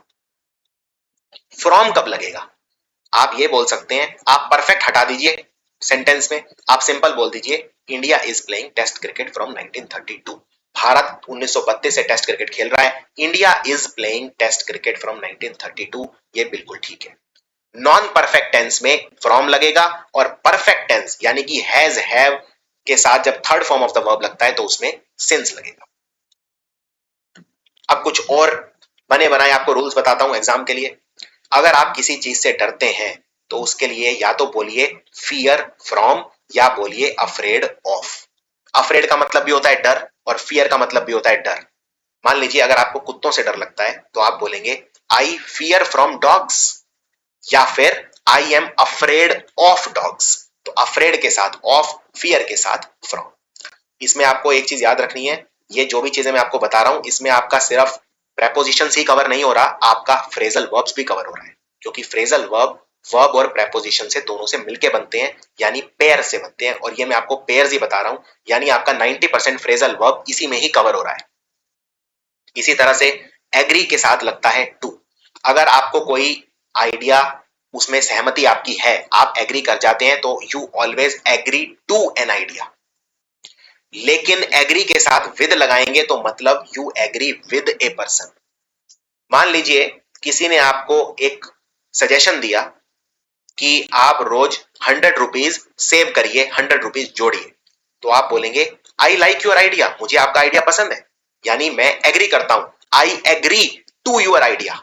लेकिन अगर आप उसे बोलते हैं कि मैं तुमसे सहमत हूं तो आप बोलेंगे आई एग्री विद यू, यानी you agree to an idea but you agree with a person. Person के साथ एग्री करना है तो विद, और किसी आइडिया के साथ एग्री करना है तो टू। इसी तरह से मान लो अगर आपको बोलना है कि मेरी टीचर मेरे से एग्री नहीं करती, तो आप बोलेंगे my teacher does not agree with me, या my teacher does not agree to my idea. Next, according के साथ हमेशा लगता है टू। और आपको एक चीज याद रखनी है, अंग्रेजी में कभी भी आप ये मत बोलना अकॉर्डिंग टू मी, ये मैंने नाउन में भी कवर किया है वैसे, अकॉर्डिंग टू मी कुछ नहीं होता। अगर आपको बोलना है मेरे हिसाब से, मेरे विचार में, तो आप बोलिए according to the terms and condition. According के साथ आप लगा सकते हैं शर्त के अनुसार, according to the terms and condition, according to the company, according to the rules of the school. लेकिन मेरे हिसाब से के लिए बोलेंगे इन माई ओपिनियन या इन माई व्यू। नाउ इसके अंदर according to the jury, according के साथ लगता है टू, या इन द ओपिनियन ऑफ भी आप लगा सकते हैं। तो यहां पे आप ये भी लिख सकते हैं in the opinion of the jury, jury की नजर में। एडेप्टेड के साथ लगता है टू। फॉर एग्जाम्पल, आदमी नए एनवायरमेंट से बहुत जल्दी एडेप्ट हो जाता है, एडजस्ट हो जाता है, so man easily gets adapted to new environment. Along के साथ लगता है विद, मतलब साथ चलना। जैसे प्राइम मिनिस्टर अपने बाकी मंत्रियों के साथ संसद में गया, the prime minister walked into the parliament, इसको आप क्या बोलेंगे, along with his ministers. Along with मतलब साथ साथ। नेक्स्ट, एसोसिएटेड के साथ लगता है विद। एसोसिएटेड मतलब जब आप किसी के साथ मिलकर काम करते हैं। सो मैं इस कंपनी से एसोसिएटेड हूं बहुत लंबे समय से, आप बोलेंगे I am associated with this company. एक और बहुत अच्छा क्वेश्चन जो 3-4 बार आता है एग्जाम में, एवर्स के साथ लगता है टू। एवर्स का मतलब होता है किसी चीज से नफरत करना, बचना, कोई काम करने के लिए आतुरता ना दिखाना। फॉर एग्जाम्पल, मुझे शराब पीना नापसंद है, आप बोलेंगे I am averse to smoking, यानी शराब को मैं नापसंद करता हूं, मैं अनविलिंग हूं, मुझे ऑफर मत करो। I am averse to smoking, यानी मेरा संकोच है। लेकिन अगर आप पसंद करते हैं तो आप बोल सकते हैं आई लाइक ड्रिंकिंग। लेकिन अगर आपको नहीं है तो बोलिए I am averse to smoking, I am averse to drinking, I am averse to sleeping. Next, believe के साथ हमेशा लगता है इन। जैसे कई लोग ये इसमें गलती करते हैं, अगर आपको भगवान में बहुत विश्वास है तो कई लोग बोलते हैं आई बिलीव ऑन गॉड। नहीं, आई बिलीव ऑन गॉड नहीं, आई बिलीव इन गॉड। आपके हमेशा जब भी विश्वास होगा, फेथ होगा, बिलीफ होगा, तो हमेशा इन समथिंग होगा। सो आई बिलीव इन गॉड। अगर आपको मान लीजिए आपका कोई दोस्त है जिसमें आप बहुत विश्वास करते हैं, तो आप बोलिए I believe in you. Next, belong के साथ लगता है टू। अगर कोई चीज आपकी है तो उसमें बिलोंग के साथ टू लगाएंगे। इसमें विद मत लगाना, विद एक बहुत कॉमन गलती है। फॉर एग्जाम्पल, आपका कोई सूटकेस है, किसी ने आपसे पूछा ये सूटकेस किसको बिलोंग करता है, आप बोलिए ये सूटकेस मेरा है, so this suitcase belongs to me. Bharat देश मेरा है, this country belongs to me. यह देश हम सबका है, this country belongs to us. Belong के साथ लगता है टू। क्लेवर के साथ लगता है एट। ये बहुत उसी तरह से है जिस तरह से गुड बताया था मैंने। अगर आप क्रिकेट खेलने में अच्छे हैं तो क्या बोलेंगे, I am good eight cricket. आप पेंटिंग करने में अच्छे हैं तो क्या बोलेंगे, I am good eight painting. इसी तरह से क्लेवर के साथ भी लगता है एट। यहाँ पे क्लेवर का मतलब गुड ही है। अगर मान लीजिए आप पेंटिंग करने में बहुत चतुर हैं, क्लेवर हैं, तो बोलेंगे I am clever at painting. इसी तरह से कॉन्ग्रेचुलेट के साथ लगता है, ये वाला बहुत इंपॉर्टेंट है, कॉन्ग्रेचुलेट के साथ लगता है ऑन। आप हमेशा किसी को कॉन्ग्रेचुलेट करते हैं किसी चीज के ऊपर। So I congratulated him on his success. इसमें बहुत बड़ी गलती जो लोग करते हैं, कॉन्ग्रेचुलेट के साथ फॉर लगा देते हैं। फॉर एग्जाम्पल, मान लीजिए अगर मेरा कोई दोस्त है क्लास में फर्स्ट आ गया, तो मैं उसे कॉन्ग्रेचुलेट करूंगा, शाबाशी दूंगा, उसे बधाइयां दूंगा। तो मैं ये नहीं बोल सकता I congratulated my friend for his success, नहीं, I will congratulate him on his success. Congratulate के साथ लगता है ऑन। इसी तरह से क्योर के साथ लगता है फॉर। जैसे क्योर मतलब होता है इलाज, तो साइंटिस्ट एड्स का इलाज सर्च कर रहे हैं, यानी the scientist are finding a cure for AIDS. Depend के साथ लगता है ऑन। मैं अगर किसी चीज पे डिपेंड हूं तो मैं हूं डिपेंड ऑन। फॉर एग्जाम्पल, हमारे देश की जो एम्प्लॉयमेंट है वो इकोनॉमी पे डिपेंड है, सो आप बोलेंगे employment is dependent on growth of economy. Derived के साथ लगता है फ्रॉम। जैसे बहुत सारे अंग्रेजी के शब्द हैं जो इंग्लिश और ग्रीक से डेराइव हुए हैं, यानी दे आर डेराइव्ड फ्रॉम। इसके अलावा कुछ और इंपॉर्टेंट जो मैंने इकट्ठे किए एग्जाम से, डिटेल्स के साथ लगता है ऑफ। फॉर एग्जाम्पल, इस नए बुक की मुझे डिटेल चाहिए, I want the details of the book. Different के साथ लगता है फ्रॉम, और इसमें बहुत कॉमन एरर है, बच्चे लगाते हैं देन। देन नहीं आएगा। मान लीजिए आपके पास एक गाड़ी है और आपके दोस्त के पास भी गाड़ी है, और आप दोनों की गाड़ी बिल्कुल अलग अलग है, तो क्या आप अपने दोस्त को यह बोल सकते हैं कि my car is different than yours? नहीं, आप बोलेंगे my car is different from yours. तो डिफरेंट के साथ एक बहुत कॉमन गलती है, लोग देन लगा देते हैं, देन नहीं आएगा, फ्रॉम आएगा। इसी तरह डिवाइड के साथ लगता है इनटू। फॉर एग्जाम्पल, उसने अपनी सारी संपत्ति को डिवाइड कर दिया अपने बेटों में, यानी his property was divided into two parts and given to the two sons. So अगर आप कोई चीज तोड़ते हैं, कोई चीज का विभाजन करते हैं, डिवाइड करते हैं, तो उसके साथ शब्द लगता है इनटू। इसी तरह से ड्रीम यानी सपना देखना, ड्रीम के साथ लगता है ऑफ।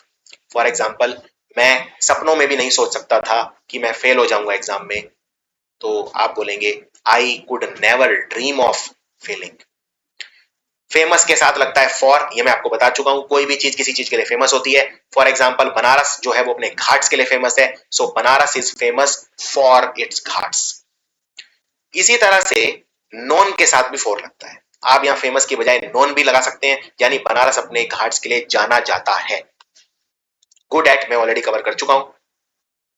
इसी तरह से इग्नोरेंट के साथ लगता है ऑफ। इग्नोरेंट मतलब कोई चीज इग्नोर कर देना, एकदम मूर्खतापूर्ण हरकत करना, यानी उस चीज पे ध्यान ना देना। अगर आप किसी चीज पे ध्यान नहीं देते तो आप हैं इग्नोरेंट व्यक्ति।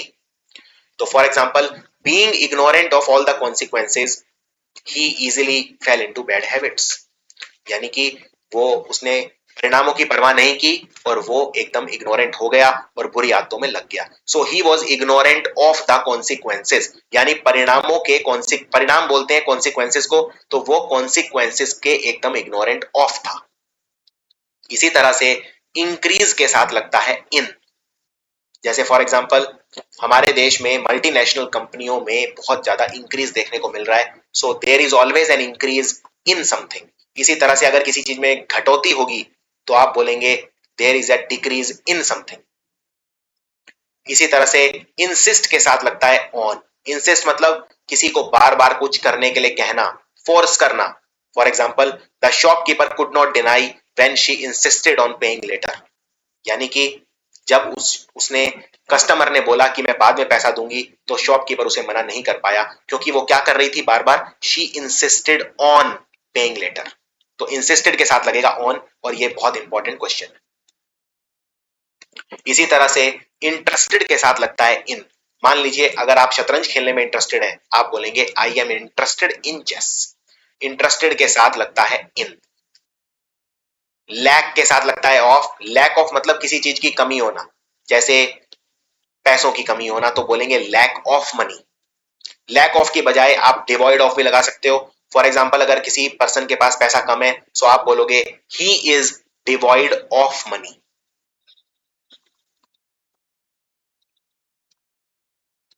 इसी तरह फॉन्ड के साथ लगता है ऑफ। फॉन्ड ऑफ मतलब किसी चीज को बहुत पसंद करना। मान लीजिए अगर आपको कोई 2 साल का बच्चा पसंद है, आप बोलेंगे I am fond of him. I am fond of him यानी मुझे वो बहुत पसंद है। फॉन्ड के साथ लगता है ऑफ। इसी तरह से एम के साथ हमेशा लगता है एट। आपको इसमें एक काफी बड़ी गलती बताता हूं। जैसे मान लीजिए मैं बोलता हूं please aim on the bird, तो क्या ये ठीक है? यानी पक्षी के ऊपर निशाना लगाओ उसे मारने के लिए, please aim on the bird, तो ये गलत है, please aim at the bird. इस तरह से जब एग्जाम में क्वेश्चन आएंगे, इन्हें देखना इतना आसान नहीं है, इसलिए आपको बहुत ही ध्यान से सुनना है जो मैं समझा रहा हूं। लाफ के साथ लगता है एट। अगर आप किसी चीज पे किसी के ऊपर हंसते हैं, you are laughing at someone. आप अगर भगवान पे हंस रहे हैं, तो आप you are laughing at God. अगर आप किसी आदमी पे हंस रहे हैं, तो you are laughing at him. अगर मुझे बोलना है प्लीज मुझ पे मत हंसो, तो मैं बोलूंगा please don't make fun of me, या please don't laugh at me. Listen के साथ लगता है टू, तो प्लीज लिसन टू मी। कुछ और इंपॉर्टेंट, लुक एट। लुक के साथ लगता है एट, किसी चीज के ऊपर देखना। लुक के साथ ऑन नहीं लगाओगे। अगर आप किसी तस्वीर के ऊपर देख रहे हो, तो आप बोलोगे आई am looking at the picture, आप ये नहीं बोलोगे आई am looking on the picture. इसी तरह से लुक आफ्टर का मतलब होता है किसी की देखभाल करना। जैसे मदर अपने बच्चे को क्या करती है, लुक आफ्टर। नर्स क्या करती है, पेशेंट को लुक आफ्टर। और एक है लुक फॉर। लुक फॉर का मतलब है कोई चीज ढूंढना। एक होता है लुक इनटू। लुक इनटू का मतलब होता है किसी चीज के अंदर जाना, किसी चीज का इन्वेस्टिगेशन करना, किसी चीज की खोज करना। For example I have requested the police commissioner to look into the matter. ये बहुत ही इंपॉर्टेंट है, यानी कि पुलिस वाला फाइल खोल के उसकी गहराई में जाएगा, he will look into the matter. अब आते हैं कुछ पेयर्स के ऊपर जो एग्जाम में बहुत ज्यादा आते हैं, बिसाइड और बिसाइड्स। ये मैं आपको एक्सप्लेन कर चुका हूं, लेकिन दोबारा बता देता हूं।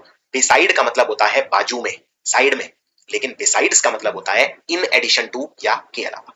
फॉर एग्जाम्पल वो कुर्सी के साइड में बैठ गया, तो आप क्या बोलोगे, he sat besides the chair?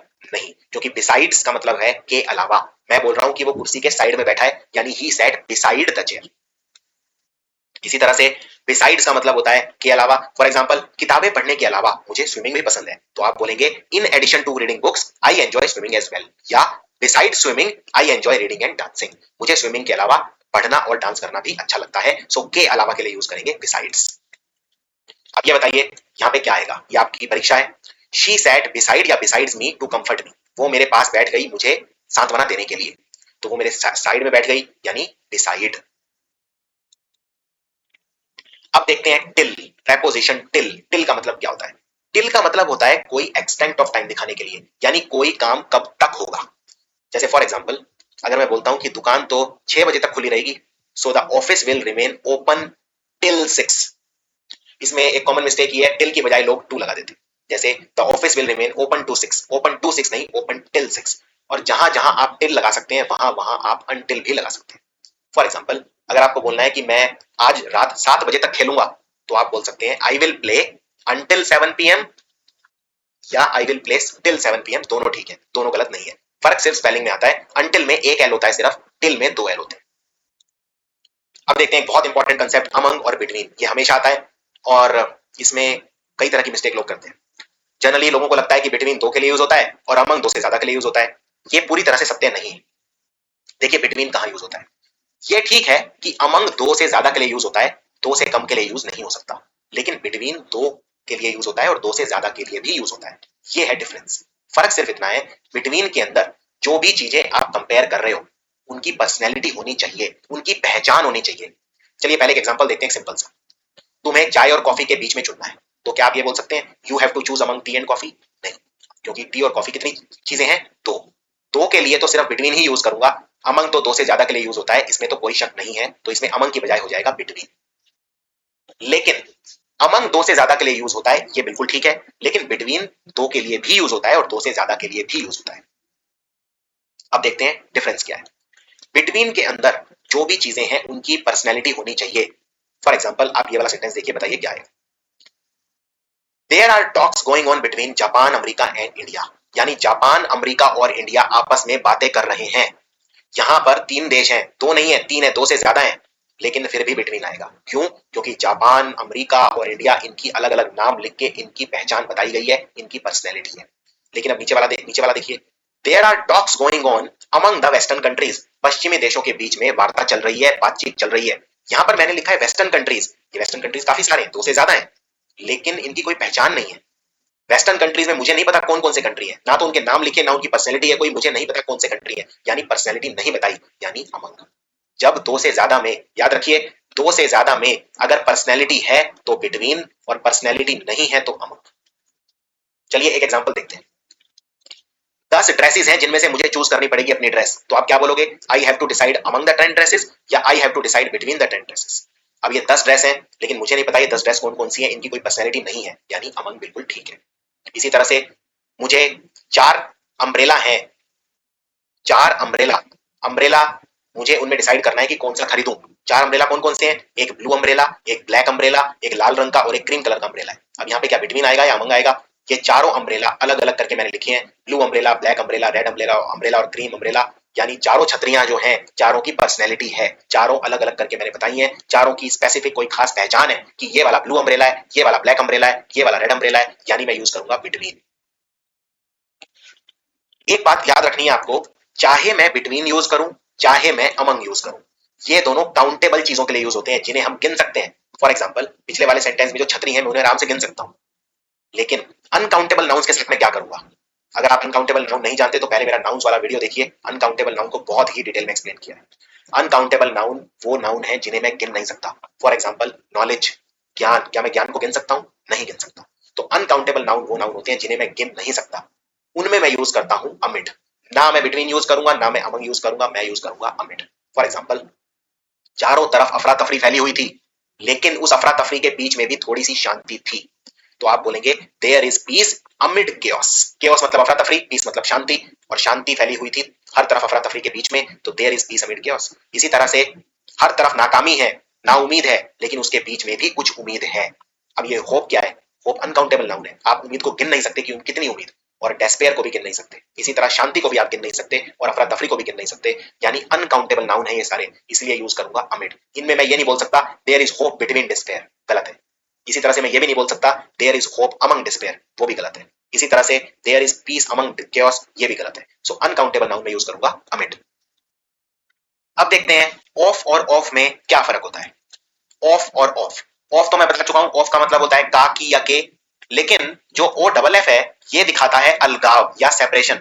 तब जब दो चीजें एक दूसरे से दूर होती हैं तो हम यूज करते हैं ऑफ।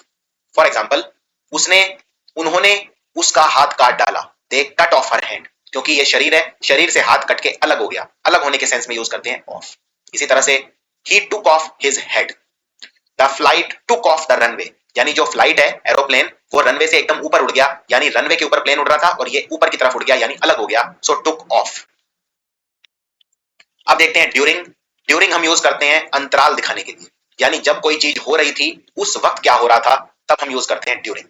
फॉर एग्जाम्पल जब क्लास चल रही थी तो मैं सो रहा था, यानी क्लास यहां पे स्टार्ट हुई और यहां तक चली और इस दौरान मैं सो रहा था, तो ड्यूरिंग को बोलते हैं दौरान। सो आप बोलेंगे I slept during the class. अब कुछ इंपॉर्टेंट कंसेप्ट, ये शब्द हैं जिनके साथ प्रेपोजिशन टू यूज करते हैं, देन यूज नहीं करते, ये एक कॉमन गलती है। जैसे शब्द है प्रेफर, प्रेफरेबल और प्रेफर्ड, इनके साथ यूज करते हैं प्रेपोजिशन टू। फॉर एग्जाम्पल आपके पास स्विमिंग है और रनिंग है, दो चीजें हैं, आप स्विमिंग करना ज्यादा प्रेफर करते हैं, तो आप क्या ये बोल सकते हैं I prefer swimming than running? नहीं, आप बोलेंगे I prefer swimming to running. Prefer, preferable और प्रेफर्ड शब्द के साथ हम यूज करते हैं टू, ना कि देन। एक और इंपॉर्टेंट कंसेप्ट बहुत कॉमन है, ऑलमोस्ट हर साल एग्जाम में क्वेश्चन आता है, इन स्पाइट ऑफ और डिस्पाइट। फर्क सिर्फ इतना है, दोनों का मतलब होता है बावजूद, हिंदी में बोलते हैं बावजूद। मान लीजिए अगर मुझे बोलना है कि इतनी मेहनत करने के बावजूद मैं पास नहीं हो पाया, तो मैं बोलूंगा इन spite of working very hard I failed in the exam, या फिर despite working very hard I failed in the exam. फर्क कितना है, इन स्पाइट के साथ लगता है ऑफ और डेस्पाइट के साथ ऑफ नहीं लगता। फॉर एग्जाम्पल ये सेंटेंस देखिए, despite of bad weather he went to school. बुरे मौसम के बावजूद वो स्कूल गया। सो क्या ये सेंटेंस ठीक है? ये गलत है, क्योंकि इसमें डेस्पाइट के बाद ऑफ लगा दिया। इसको ठीक करने के दो तरीके हैं, डेस्पाइट को चेंज कर दो इन स्पाइट में, तो या तो आप बोलेंगे in spite of bad weather he went to school, या फिर बोलेंगे despite bad weather he went to school. Same difference है कंसिस्ट और कंप्राइज शब्दों में। जैसे फॉर एग्जांपल कंसिस्ट और कंप्राइज दोनों का मतलब होता है किसी चीज में किसी चीज का होना। जैसे फॉर एग्जांपल अगर एक बिल्डिंग है और बिल्डिंग में 3 कमरे हैं, तो मैं बोलूंगा दिस बिल्डिंग कंप्राइजेस 3 रूम्स, या this building consist of 3 rooms. तो कंप्राइज और कंसिस्ट में क्या फर्क है? फर्क सिर्फ इतना है, कंसिस्ट के बाद हमेशा लगता है ऑफ, कंप्राइज के बाद ऑफ नहीं लगता, बस सिर्फ इतना फर्क है। जैसे फॉर एग्जांपल इस कक्षा में 20 बच्चे हैं, तो आप बोलेंगे the classroom comprises of 20 students. क्या ये ठीक है? नहीं, कंप्राइजेस के साथ ऑफ नहीं लगता। तो इसको ठीक करने के दो तरीके हैं, द क्लासरूम कंप्राइजेस 20 स्टूडेंट्स या the classroom consist of 20 students. Next है ऑन और ऑन टू। दोनों का मतलब ये होता है ऊपर, पर, लेकिन फर्क है। ऑन टू हम यूज करते हैं मोशन के लिए, जहां पे कोई चीज हिलती है, और ऑन हम यूज करते हैं स्टैटिक चीजों के लिए, रुकी हुई चीजों के लिए। फॉर एग्जांपल अगर किताब टेबल के ऊपर रखी हुई है, तो यानी कि रखी है, मूव नहीं कर रही है, कोई भी इसमें मूवमेंट का भाव आ ही नहीं रहा है, यानी मैं यूज करूंगा ऑन, क्योंकि रुकी हुई है, स्टैटिक है। लेकिन अगर मुझे बोलना है कि वो पेड़ पे चढ़ गया, सो पेड़ पे चढ़ा यानी उसने मूवमेंट करी, उसने हरकत करी, वो चला, वो ऊपर की तरफ उसने मूवमेंट की, यानी मोशन का भाव आ रहा है, यानी he climbed on to the tree. यहां मैं ये नहीं बोलूंगा he climbed on to the tree, he climbed on to the tree. दूसरा, जहां जहां ऑन टू लग सकता है वहां वहां अपॉन भी लग सकता है, तो इसमें एक पॉसिबिलिटी ये भी है ही क्लाइंब्ड अपॉन द ट्री, ये भी गलत नहीं है। सेम डिफरेंस है इन और इनटू के बीच में। इनटू वहां लगता है जहां पे कोई हरकत होती है, मोशन होता है, मूवमेंट होता है, और इन लगता है स्टैटिक चीज के लिए। जैसे उसने चाबी कुएं में फेंक दी। अब उसने अगर चाबी कुएं में फेंक दी यानी उसने कोई मोशन किया, कोई हरकत करी, चाबी नीचे गई, उसमें मूवमेंट हुई, सो आप बोलेंगे he threw the key into the well. लेकिन अगर मैं बोलता हूं चाबी घर के अंदर रखी है, यानी वो बिल्कुल अंदर रखी है, कोई हिल नहीं रही है, बिल्कुल उसमें स्टैटिक है, कोई मूवमेंट नहीं हो रहा है, सो आप बोलेंगे the key is in the house. अगला डिफरेंस है इन और इनसाइड के बीच में। दोनों का ही मतलब होता है अंदर, लेकिन एक थोड़ा सा डिफरेंस है, और वो ये, इन हम यूज करते हैं जनरल सेंस में, लेकिन इनसाइड हम यूज करते हैं खास तौर पे तब कहने के लिए जब कोई सीमाएं होती है और उनके बीच में हमें रहना होता है, यानी बाउंड्रीज के बीच में जब हमें रहना होता है तब यूज करते हैं इनसाइड। फॉर एग्जाम्पल अगर मैं बोलता हूं स्टैंड इन ए सर्कल, यानी सर्कल में खड़े हो जाओ, सो आप कैसे खड़े होंगे? ये सर्कल है और मान लीजिए आप 5 लोग हैं, तो आप ऐसे खड़े हो जाएंगे घेरा बना के, 1 2 3 4 5, सर्कल के बाउंड्रीज पे आप खड़े हो जाएंगे, यानी स्टैंड इन ए सर्कल, यानी सर्कल बना के खड़े हो जाओ, एक घेरा बना के खड़े हो जाओ। लेकिन अगर मैं बोलता हूं स्टैंड इनसाइड ए सर्कल, इसका मतलब ये है आप ये सर्कल है और आप यहां सर्कल की सीमाओं के बीच में खड़े हो जाएंगे, यानी आप सर्कल की सीमाओं के अंदर हैं, ऊपर नहीं है। So stand in a circle मतलब घेरा बना के खड़े हो जाओ, और स्टैंड इनसाइड ए सर्कल मतलब एक सर्कल के अंदर खड़े हो जाओ, एक सर्कल की सीमाओं के अंदर खड़े हो जाओ, बाउंड्रीज के अंदर खड़े हो जाओ। ये फर्क है इन और इनसाइड के बीच, वरना इन और इनसाइड जनरली सेम तौर पे यूज किए जाते हैं। फॉर एग्जांपल अगर मान लीजिए कोई गेट पे खड़ा है, आप बोल सकते हैं कम इनसाइड, बिल्कुल ठीक है, आप कम इन भी बोल सकते हैं, दोनों ठीक है। अब देखते हैं डाई ऑफ और डाई फ्रॉम में क्या फर्क है। अगर आप किसी बीमारी से मरते हैं तो आप बोलेंगे डाई ऑफ, और अगर आप किसी कारण से मरते हैं, बीमारी से नहीं, तो आप बोलेंगे फ्रॉम। फॉर एग्जांपल उसकी मृत्यु कैंसर से हो गई, कैंसर एक रोग होता है, so he died of cancer. लेकिन उसकी मृत्यु प्यास से हो गई, बेचारे को पानी नहीं मिला। अब यहाँ पे थर्स्ट क्या होती है? प्यास। प्यास कोई रोग नहीं है, आप बोलेंगे ही डाइड फ्रॉम थर्स्ट। सो दोनों में आपको डिफरेंस पता होना चाहिए। अगर मान लीजिए कोई डेंगू से मरता है तो आप बोलेंगे ही डाइड ऑफ डेंगू, क्योंकि डेंगू एक रोग है।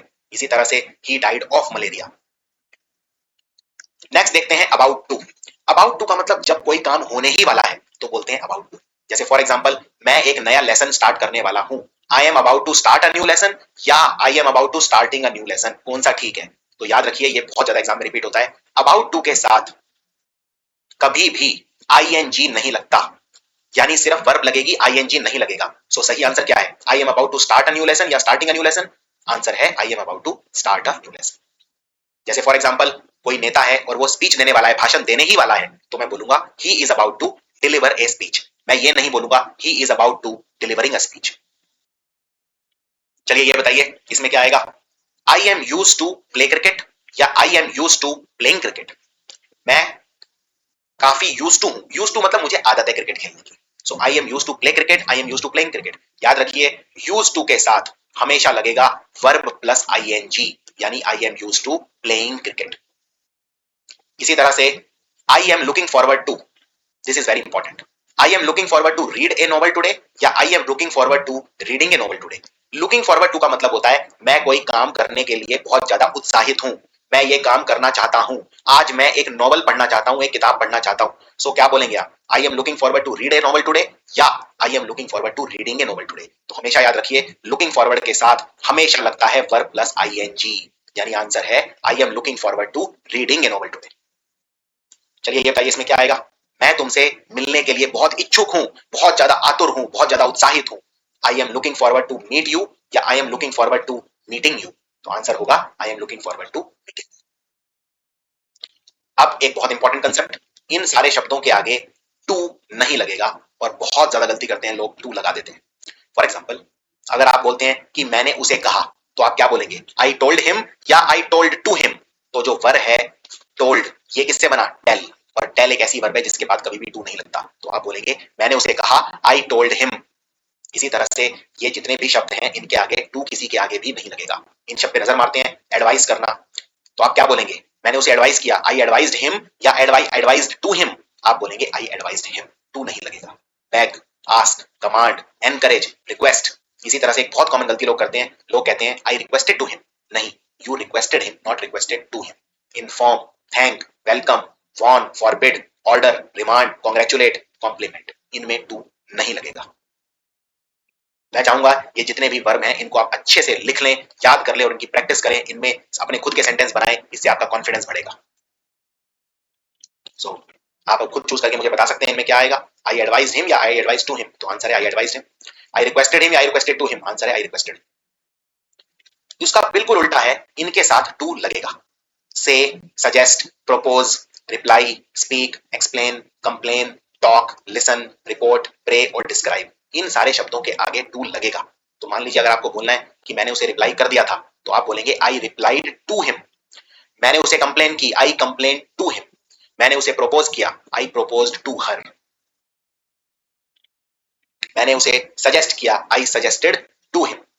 देखिए सजेस्ट मतलब होता है किसी को एडवाइस देना, लेकिन अगर एडवाइस शब्द यूज करेंगे तो आप लिखेंगे आई एडवाइज्ड हिम, लेकिन सजेस्ट लिखेंगे तो लिखेंगे आई सजेस्टेड टू हिम। ये खूबसूरती है इंग्लिश भाषा की, कहीं पे टू लगता है, कहीं पे टू नहीं लगता। सजेस्ट एक ऐसी वर्ब है इसके आगे टू हमेशा लगता है, एडवाइस के साथ टू नहीं लगता, लेकिन मतलब दोनों का सेम है।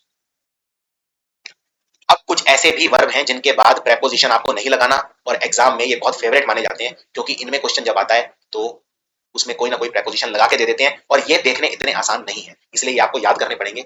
ये वर्ब्स खासकर एग्जाम में रिपीट हो चुके हैं, कम से कम 6-6 बार हर क्वेश्चन रिपीट हो चुका है, इसलिए मैंने इनकी कलेक्शन बना लिया एक जगह पे, और आप इनको डायरेक्ट रेडीमेड कंसेप्ट आपको दे रहा हूं ये मैं। स्ट्रेस, किसी चीज पे जोर देना, investigate, consider, resist, enter, discuss, describe, discuss और डिस्क्राइब हर दूसरे साल रिपीट होता है। Order, tell, demand, attack, resemble, direct और ज्वाइन, इन वर्ब, इन क्रियाओं के साथ अगर ये शब्द मैं क्रिया की तरह यूज कर रहा हूं तो इनके साथ आप प्रेपोजिशन नहीं लगाओगे। फॉर एग्जाम्पल ये सेंटेंस देखो, ही रिजेंबल विद हिज फादर, यानी वो अपने पिता से मिलता है, उसकी शक्ल मिलती है। क्या आप ऐसे बोल सकते हो ही रिजेंबल्स विद हिज फादर? ये गलत है, रिजेंबल के साथ प्रेपोजिशन नहीं आएगा, तो आप लिखेंगे ही रिजेंबल हिज फादर, सिंपल, कोई प्रेपोजिशन की जरूरत नहीं है। इसी तरह से उसने मेरे ऊपर अटैक करा अपनी अभद्र भाषा से, सो आप क्या बोलेंगे, शी अटैक्ड ऑन मी या शी अटैक्ड मी। अटैक एक ऐसा वर्ब है जिसके साथ प्रेपोजिशन नहीं लगता, तो आंसर है शी अटैक्ड मी। इस तरह से कोई भी सेंटेंस बनाया जा सकता है। अब कुछ प्रेपोजिशन क्वेश्चंस की प्रैक्टिस करते हैं जो पिछले एग्जाम्स में आ चुके हैं। ये मैंने पिछले 10 साल के जो पेपर हैं उनसे निकाले हैं क्वेश्चन, और ये शॉर्ट यही रिपीट होंगे। इनमें आपको ये भी पता चलेगा आपने प्रेपोजिशन कितना सीखा है। चैप्टर खत्म हो चुका है, पूरा प्रेपोजिशन अच्छे से कवर हो चुका है, अब बात बची है प्रैक्टिस की। तो करते हैं कुछ अभ्यास। तो जब भी मैं, अब जैसे मैंने ये दिखाया आपको, आपको तुरंत पॉज करना है, पहले खुद अटेम्प्ट करना है, नहीं कर सके तो फिर मेरी एक्सप्लेनेशन सुननी है। सबसे पहले, don't be so hard to yourself, your commitment towards your work is seen by all. ये जितने भी सेंटेंस मैंने लिखे हैं सारे गलत हैं, इनको ठीक करना है। अब देखिए, don't be so hard to yourself मतलब मैं किसी को कह रहा हूं अपने आप को दोष मत दो, अपने आप पे इतना अपने आप से हार्ड, अपने आप से नाराज मत हो। तुम्हारा जो काम के प्रति कमिटमेंट है वो सब एप्रिशिएट करते हैं, कोई दिक्कत वाली बात नहीं है। अपने आप से नफरत मत करो, अपने आप से इतना नाराज मत हो, उसको हम बोलते हैं don't be so hard on yourself, ना कि don't be so hard to yourself. So answer है don't be so hard on yourself. अगला, the snake was killed by a stone, snake को पत्थर से मार दिया गया, सो बाय अ स्टोन नहीं, विद अ स्टोन। जिस चीज से मारा जाता है उसके लिए विद यूज करते हैं, और जो व्यक्ति मारता है तो बाय यूज करेंगे। She aimed at the bird, ये बिल्कुल ठीक है, इसमें कोई गलती नहीं है। जब भी आप पक्षी पे निशाना लगाते हैं सो हमेशा एट द बर्ड लगाते हैं। We walked till the edge of the river, देखिए टिल हमेशा टाइम के लिए आता है। मैं बोल रहा हूं कि मैं नदी के किनारे तक गया, यानी मैं डिस्टेंस की बात कर रहा हूं, तो यहाँ पे टिल नहीं आएगा, यहाँ आएगा as far as.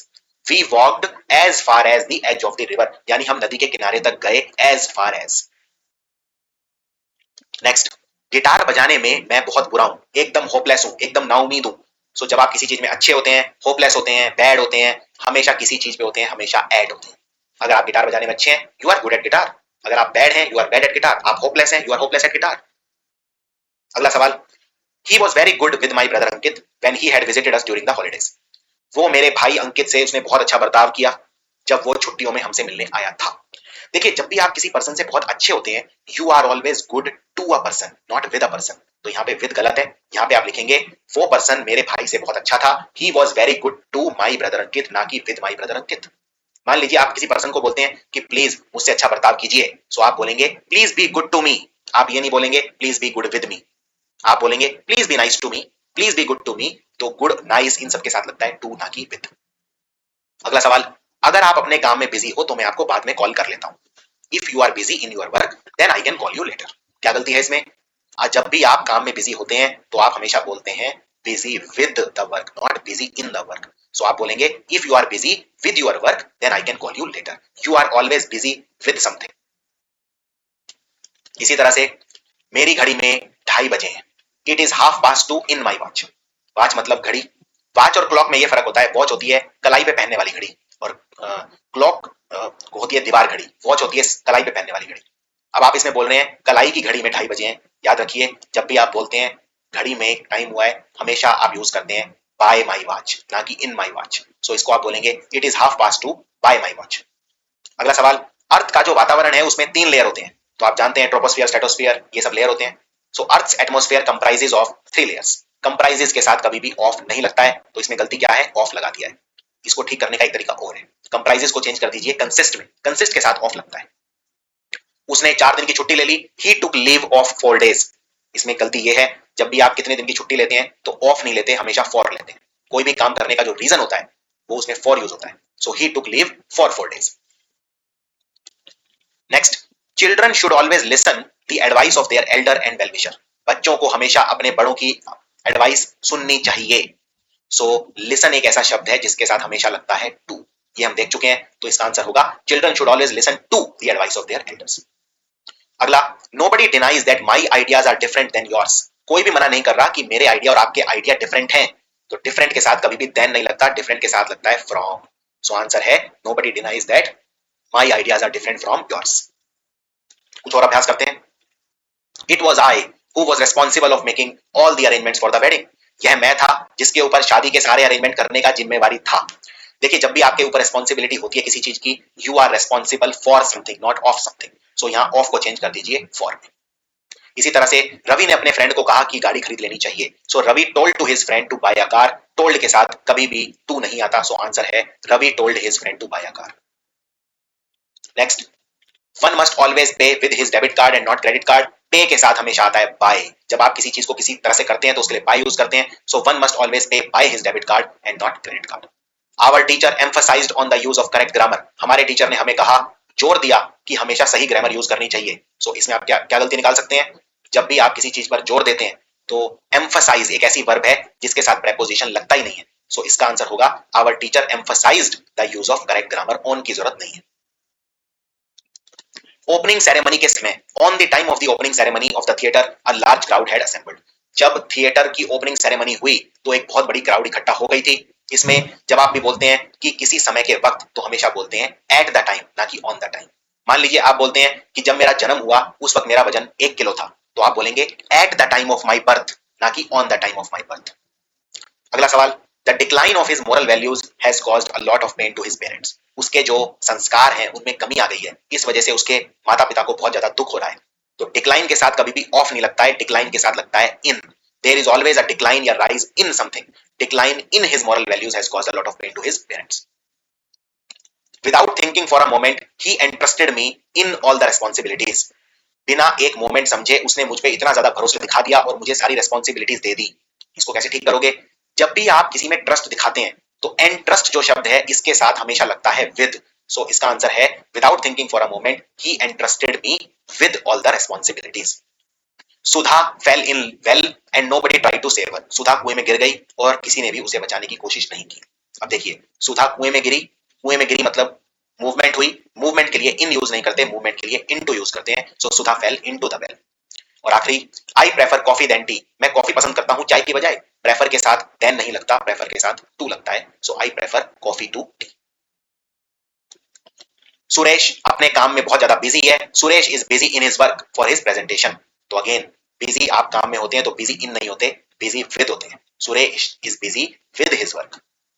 While crossing the road, road cross करते वक्त एक बूढ़ा आदमी बस से कुचला गया। So while crossing the road an old man was run out by a bus. जब भी कुचलना होता है उसके लिए रन आउट नहीं होता, रन ओवर होता है। एम्फीबियंस पानी में भी जी सकते हैं और जमीन पे भी जी सकते हैं, ठीक है, उनको एम्फीबियंस बोलते हैं, जैसे मेंढक। So amphibians can live in water, बिल्कुल ठीक है, लेकिन लैंड के आगे मैंने प्रेपोजिशन नहीं लगाया तो यहां लगाऊंगा ऑन लैंड। यानी एम्फीबियंस पानी में भी जी सकते हैं और धरती पर भी जी सकते हैं। तो धरती के लिए धरती के सतह पे रहते हैं यानी ऑन आएगा, तो यहां पे मुझे लगाना पड़ेगा ऑन। मेरी मदर को बहुत शौक है अलग अलग तरह के पकवान बनाने का। My mother is fond of cooking different types of dishes. अब देखिए, फॉन्ड ऑफ में दो एफ नहीं आते, एक ही एफ आता है, तो आंसर है fond of. Our teacher can not control on the students. हमारे टीचर स्टूडेंट्स को कंट्रोल नहीं कर सकते। तो can not control on the student नहीं, can not control the student, on की जरूरत नहीं है, कंट्रोल वर्ब के साथ ऑन नहीं आएगा। The lawyer has been waiting for the prisoner since 2 hours. Lawyer कैदी का इंतजार कर रहा है 2 घंटे से। अब मैंने काउंट कर लिया है कितने घंटे हैं, 2, तो सिंस नहीं आएगा, 4 आएगा। Mister Sharma has a great affection to his family. Mister Sharma अपने परिवार से बहुत प्यार करते हैं। अफेक्शन के साथ टू नहीं आता, अफेक्शन के साथ आता है for. So mister Sharma has great affection for his family. There appears to be very little understanding among the two brother. दोनों भाइयों के बीच में बहुत कम अंडरस्टैंडिंग है। 2 भाई हैं, 2 के लिए अमंग नहीं आएगा, 2 के लिए आएगा बिटवीन। तो आप बोलेंगे there appear to be very little understanding between the two brothers. She was angry on me because I had not invited her to party. वो मुझसे गुस्सा थी क्योंकि मैंने उसे पार्टी में इन्वाइट नहीं किया था। जब भी आप किसी से गुस्सा होते हैं, आप एंग्री ऑन नहीं होते, एंग्री विद होते हैं। So she was angry with me, ना कि ऑन मी। ये एक बहुत कॉमन एरर है। He got a prestigious job though he was not worthy for it. उसे बहुत सम्मानित जॉब मिल गया जबकि वो उसके लायक नहीं था। तो जब भी आप वर्ड यूज करते हैं वर्दी, वर्दी मतलब लायक होना, आप किसी भी चीज के वर्दी फॉर नहीं होते, वर्दी ऑफ होते हैं। तो फॉर एग्जाम्पल, अगर मैं बोलता हूं मैं आपके आशीर्वाद के लायक नहीं हूं, तो आप बोलेंगे I am not worthy of your blessings, ना कि worthy for. He described about the incident in a very interesting way. Describe, उसने एक घटना का जिक्र किया बहुत ही इंटरेस्टिंग तरीके से। सो ही डिस्क्राइब, डिस्क्राइब शब्द के साथ प्रेपोजिशन लगता ही नहीं है, डिस्क्राइब वर्ड के साथ। तो आप लिखेंगे ही described the incident in a very interesting way. About की जरूरत ही नहीं है। इसके लिए आप स्लाइड देख सकते हैं जिसमें मैंने सारे वर्ब बताए जिनके साथ प्रेपोजिशन नहीं लगता। मेरे पिताजी बिजनेस करते हैं क्लोथ्स का। सो इसको बोलते हैं my father deal with clothes. याद रखिए, जब भी डील यूज करते हैं तो विद यूज नहीं करते, डील के साथ हमेशा इन यूज करते हैं। आप बोलेंगे my father deals in clothes. Despite of working very hard he still failed. इतनी मेहनत करने के बाद भी वो फेल हो गया। डेस्पाइट के साथ कभी भी ऑफ नहीं लगता है, सो ऑफ काट दीजिए। अगर आपको ऑफ लगाना है तो डेस्पाइट को चेंज कर दीजिए इन स्पाइट में। Ashok married with Rekha last month. Ashok ने रेखा से पिछले महीने शादी की। इसमें विद की जरूरत ही नहीं है, इसमें सिंपल है अशोक मैरिड रेखा लास्ट मंथ। लेकिन इसमें एक अटेंशन, अगर मैरिड से पहले गॉट शब्द लग गया तो फिर आंसर चेंज हो जाएगा। फॉर एग्जाम्पल, अब इस सेंटेंस को देखिए, क्या ये ठीक है? Ashok got married with Rekha last month. इसमें मैं विद नहीं हटा सकता, लेकिन जब आप किसी से शादी करते हैं, you don't get married with a person, you get married to a person. तो इसका आंसर है Ashok got married to Rekha last month. Next है, उसे मॉनसून सेशन अटेंड करने से बैन कर दिया गया।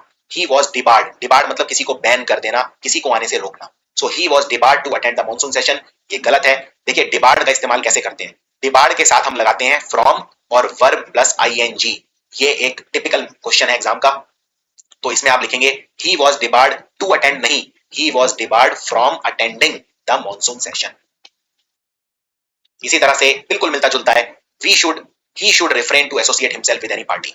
उसे अपने आप को किसी भी पार्टी से जोड़ने से बचना चाहिए। रिफ्रेन का मतलब है किसी चीज से बचना। रिफ्रेन के साथ भी हम यूज करते हैं from plus verb ING form. तो इसमें आप टू एसोसिएट की बजाय लिखेंगे he should refrain from associating himself with any party. अगला है हमें इंतजार करना पड़ेगा अपने रिजल्ट का क्योंकि मैनेजर स्ट्राइक पे है। So we will have to await for the result as the manager is on strike. ये बिल्कुल गलत है। क्यों? क्योंकि अंग्रेजी में दो शब्द होते हैं, एक होता है वेट और दूसरा होता है अवेट।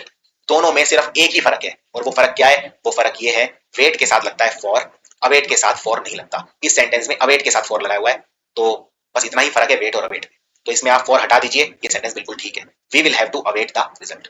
मान लीजिए आप बोलना चाहते हैं मैं अपने रिजल्ट का वेट कर रहा हूं, तो आप बोलेंगे या तो I am waiting for my result या I am awaiting my result, लेकिन आप ये नहीं बोलेंगे I am awaiting for my result. Next, if you put your heart to it you will be a winner. अगर आप इस काम में अपना दिल लगाओगे तो आप जीत जाओगे। जब भी आप किसी काम में दिल लगाते हैं तो आप काम में दिल टू नहीं लगाते, आप इनटू लगाते हैं। If you put your heart into it you will be a winner. वो 10 मील चला नंगे पैर, नंगे पैर को बोलते हैं, तो इसमें लिखा है ही वॉक्ड 10 माइल्स बाय फुट। जब आप पैरों से चलते हैं नंगे पैर, उसको कभी भी बाय फुट नहीं बोलते, उसको बोलते हैं on foot. Which newspaper do you subscribe for? आपने कौन से न्यूज़पेपर बंधवाया हुआ है घर में? कौन सा न्यूज़पेपर आपके यहाँ आता है? जब भी आप किसी चीज को सब्सक्राइब करते हैं तो सब्सक्राइब फॉर नहीं करते, सब्सक्राइब टू करते हैं। नेक्स्ट, मैं आपको कॉन्ग्रेचुलेट करना चाहता हूं यूपीएससी एग्जाम में आपकी सक्सेस के ऊपर। सो कॉन्ग्रेचुलेट जब भी हम करते हैं किसी चीज में, कॉन्ग्रेचुलेट के साथ हमेशा शब्द आता है ऑन। सो इसमें लिखेंगे it is my pleasure to congratulate you on your success, ना कि for your success. Next, I will avail my self with this golden opportunity. जब भी आप अपने आप को अवेल करते हैं, अवेल के साथ आता है of. I will avail my self of this golden opportunity. और एक बहुत ही common mistake, she can cope up with any difficult situation as she is a brave girl. वो कोई भी डिफिकल्ट सिचुएशन सह सकती है क्योंकि वो एक बहुत ही मजबूत लड़की है, बहुत ही साहसी लड़की है। सहने के लिए शब्द होता है कोप, कोप अप नहीं होता, कोप के साथ कभी भी अप नहीं लगेगा, तो इसमें ये गलती है। He is accused with committing the murder. Accused के साथ लगता है of, he is accused of committing the murder. He is suffering with flu, वो फ्लू से पीड़ित है, सफरिंग के साथ लगता है फ्रॉम, तो suffering from flu. He needed to go to home as he was sick, वो घर जाना चाहता था क्योंकि वो बीमार था। याद रखिए जब भी कोई घर जाता है अपने खुद के तो कभी भी टू नहीं लगता। सो इसमें आप बोलेंगे he wanted to go home, इतना काफी है, टू की जरूरत नहीं है। Those who are in power have to be sensitive of the sufferings of the poor। यानी कि वो लोग जो ऊंचे राजपद पर बैठे हैं, सिंहासन पर बैठे हैं, सत्ता के गलियारों में बैठे हैं, उनको गरीब लोगों का दुख समझना चाहिए, उन्हें सेंसिटिव होना चाहिए। तो आप किसी चीज में सेंसिटिव ऑफ नहीं होते, सेंसिटिव टू होते हैं। तो इसका आंसर है those who are in power have to be sensitive to the sufferings of the poor। हमने सोचा था ट्रेन लेट हो जाएगी लेकिन वो बिल्कुल टाइम पे आ गई। So we thought that the train would be late but it arrived exactly in time. याद रखिए जब भी कोई चीज टाइम पे आती है तो इन टाइम नहीं आती, ऑन टाइम आती है। एयर होस्टेस ने कहा कि जल्दी से प्लेन में चढ़ जाओ वरना प्लेन उड़ जाएगा। So the air hostess told him to get in the plane or else it would take off. याद रखिए जब भी आप प्लेन के अंदर चढ़ते हैं तो आप इन द प्लेन नहीं चढ़ते, आप ऑन द प्लेन चढ़ते हैं। और ये क्यों? गाड़ियां दो तरह की होती हैं, एक वो गाड़ी जिसमें आप डायरेक्टली जाकर सीट पर नहीं बैठते, पहले आप थोड़ा सा चलते हैं फिर जाके सीट पे बैठते हैं, उनमें आप यूज करते हैं ऑन। जैसे प्लेन हो गया या बस हो गया, इनमें आप ऑन यूज करेंगे। लेकिन क्योंकि बस के अंदर भी आप डायरेक्टली जाके सीट पे नहीं बैठते, पहले थोड़ा सा चलते हैं चढ़ के और फिर अपनी सीट पे बैठते हैं। इसी तरह प्लेन में भी आप थोड़ा सा पहले पैदल चलते हैं फिर जाके अपनी सीट पे बैठते हैं, उनमें हम यूज करते हैं ऑन। लेकिन उन गाड़ियों में जिनमें हम सीधा दरवाजा खोलते हैं और जाके सीट पे बैठ जाते हैं, जैसे कोई भी नॉर्मल गाड़ी होती है, उसमें हम यूज करते हैं इन। सो अगर मान लीजिए आप गाड़ी के दरवाजे पे खड़े हैं और आप अपने दोस्त को बोल रहे हैं कि गाड़ी में जल्दी बैठ जाओ, तो आप बोलेंगे गेट इन द कार। लेकिन अगर आप बस में हैं और अपने दोस्त को कह रहे हैं जल्दी से बस में चढ़ जाओ, तो आप बोलेंगे गेट ऑन द बस। अगला सवाल, there is a need of strong laws in the country. हमारे देश में सख्त कानून की जरूरत है। याद रखिए नीड जब किसी चीज की होती है, जरूरत होती है, तो नीड ऑफ नहीं होती, नीड फॉर होती है। तो आप बोलेंगे there is a need for strong laws in the country. और आज का आखिरी सवाल, there is an interesting show at the TV. TV पर एक बहुत अच्छा शो आ रहा है। टीवी पर जब कोई शो आता है तो एट द टीवी नहीं आता, ऑन द टीवी आता है। So there is an interesting show on the TV. So ये था कंप्लीट चैप्टर प्रेपोजिशंस का।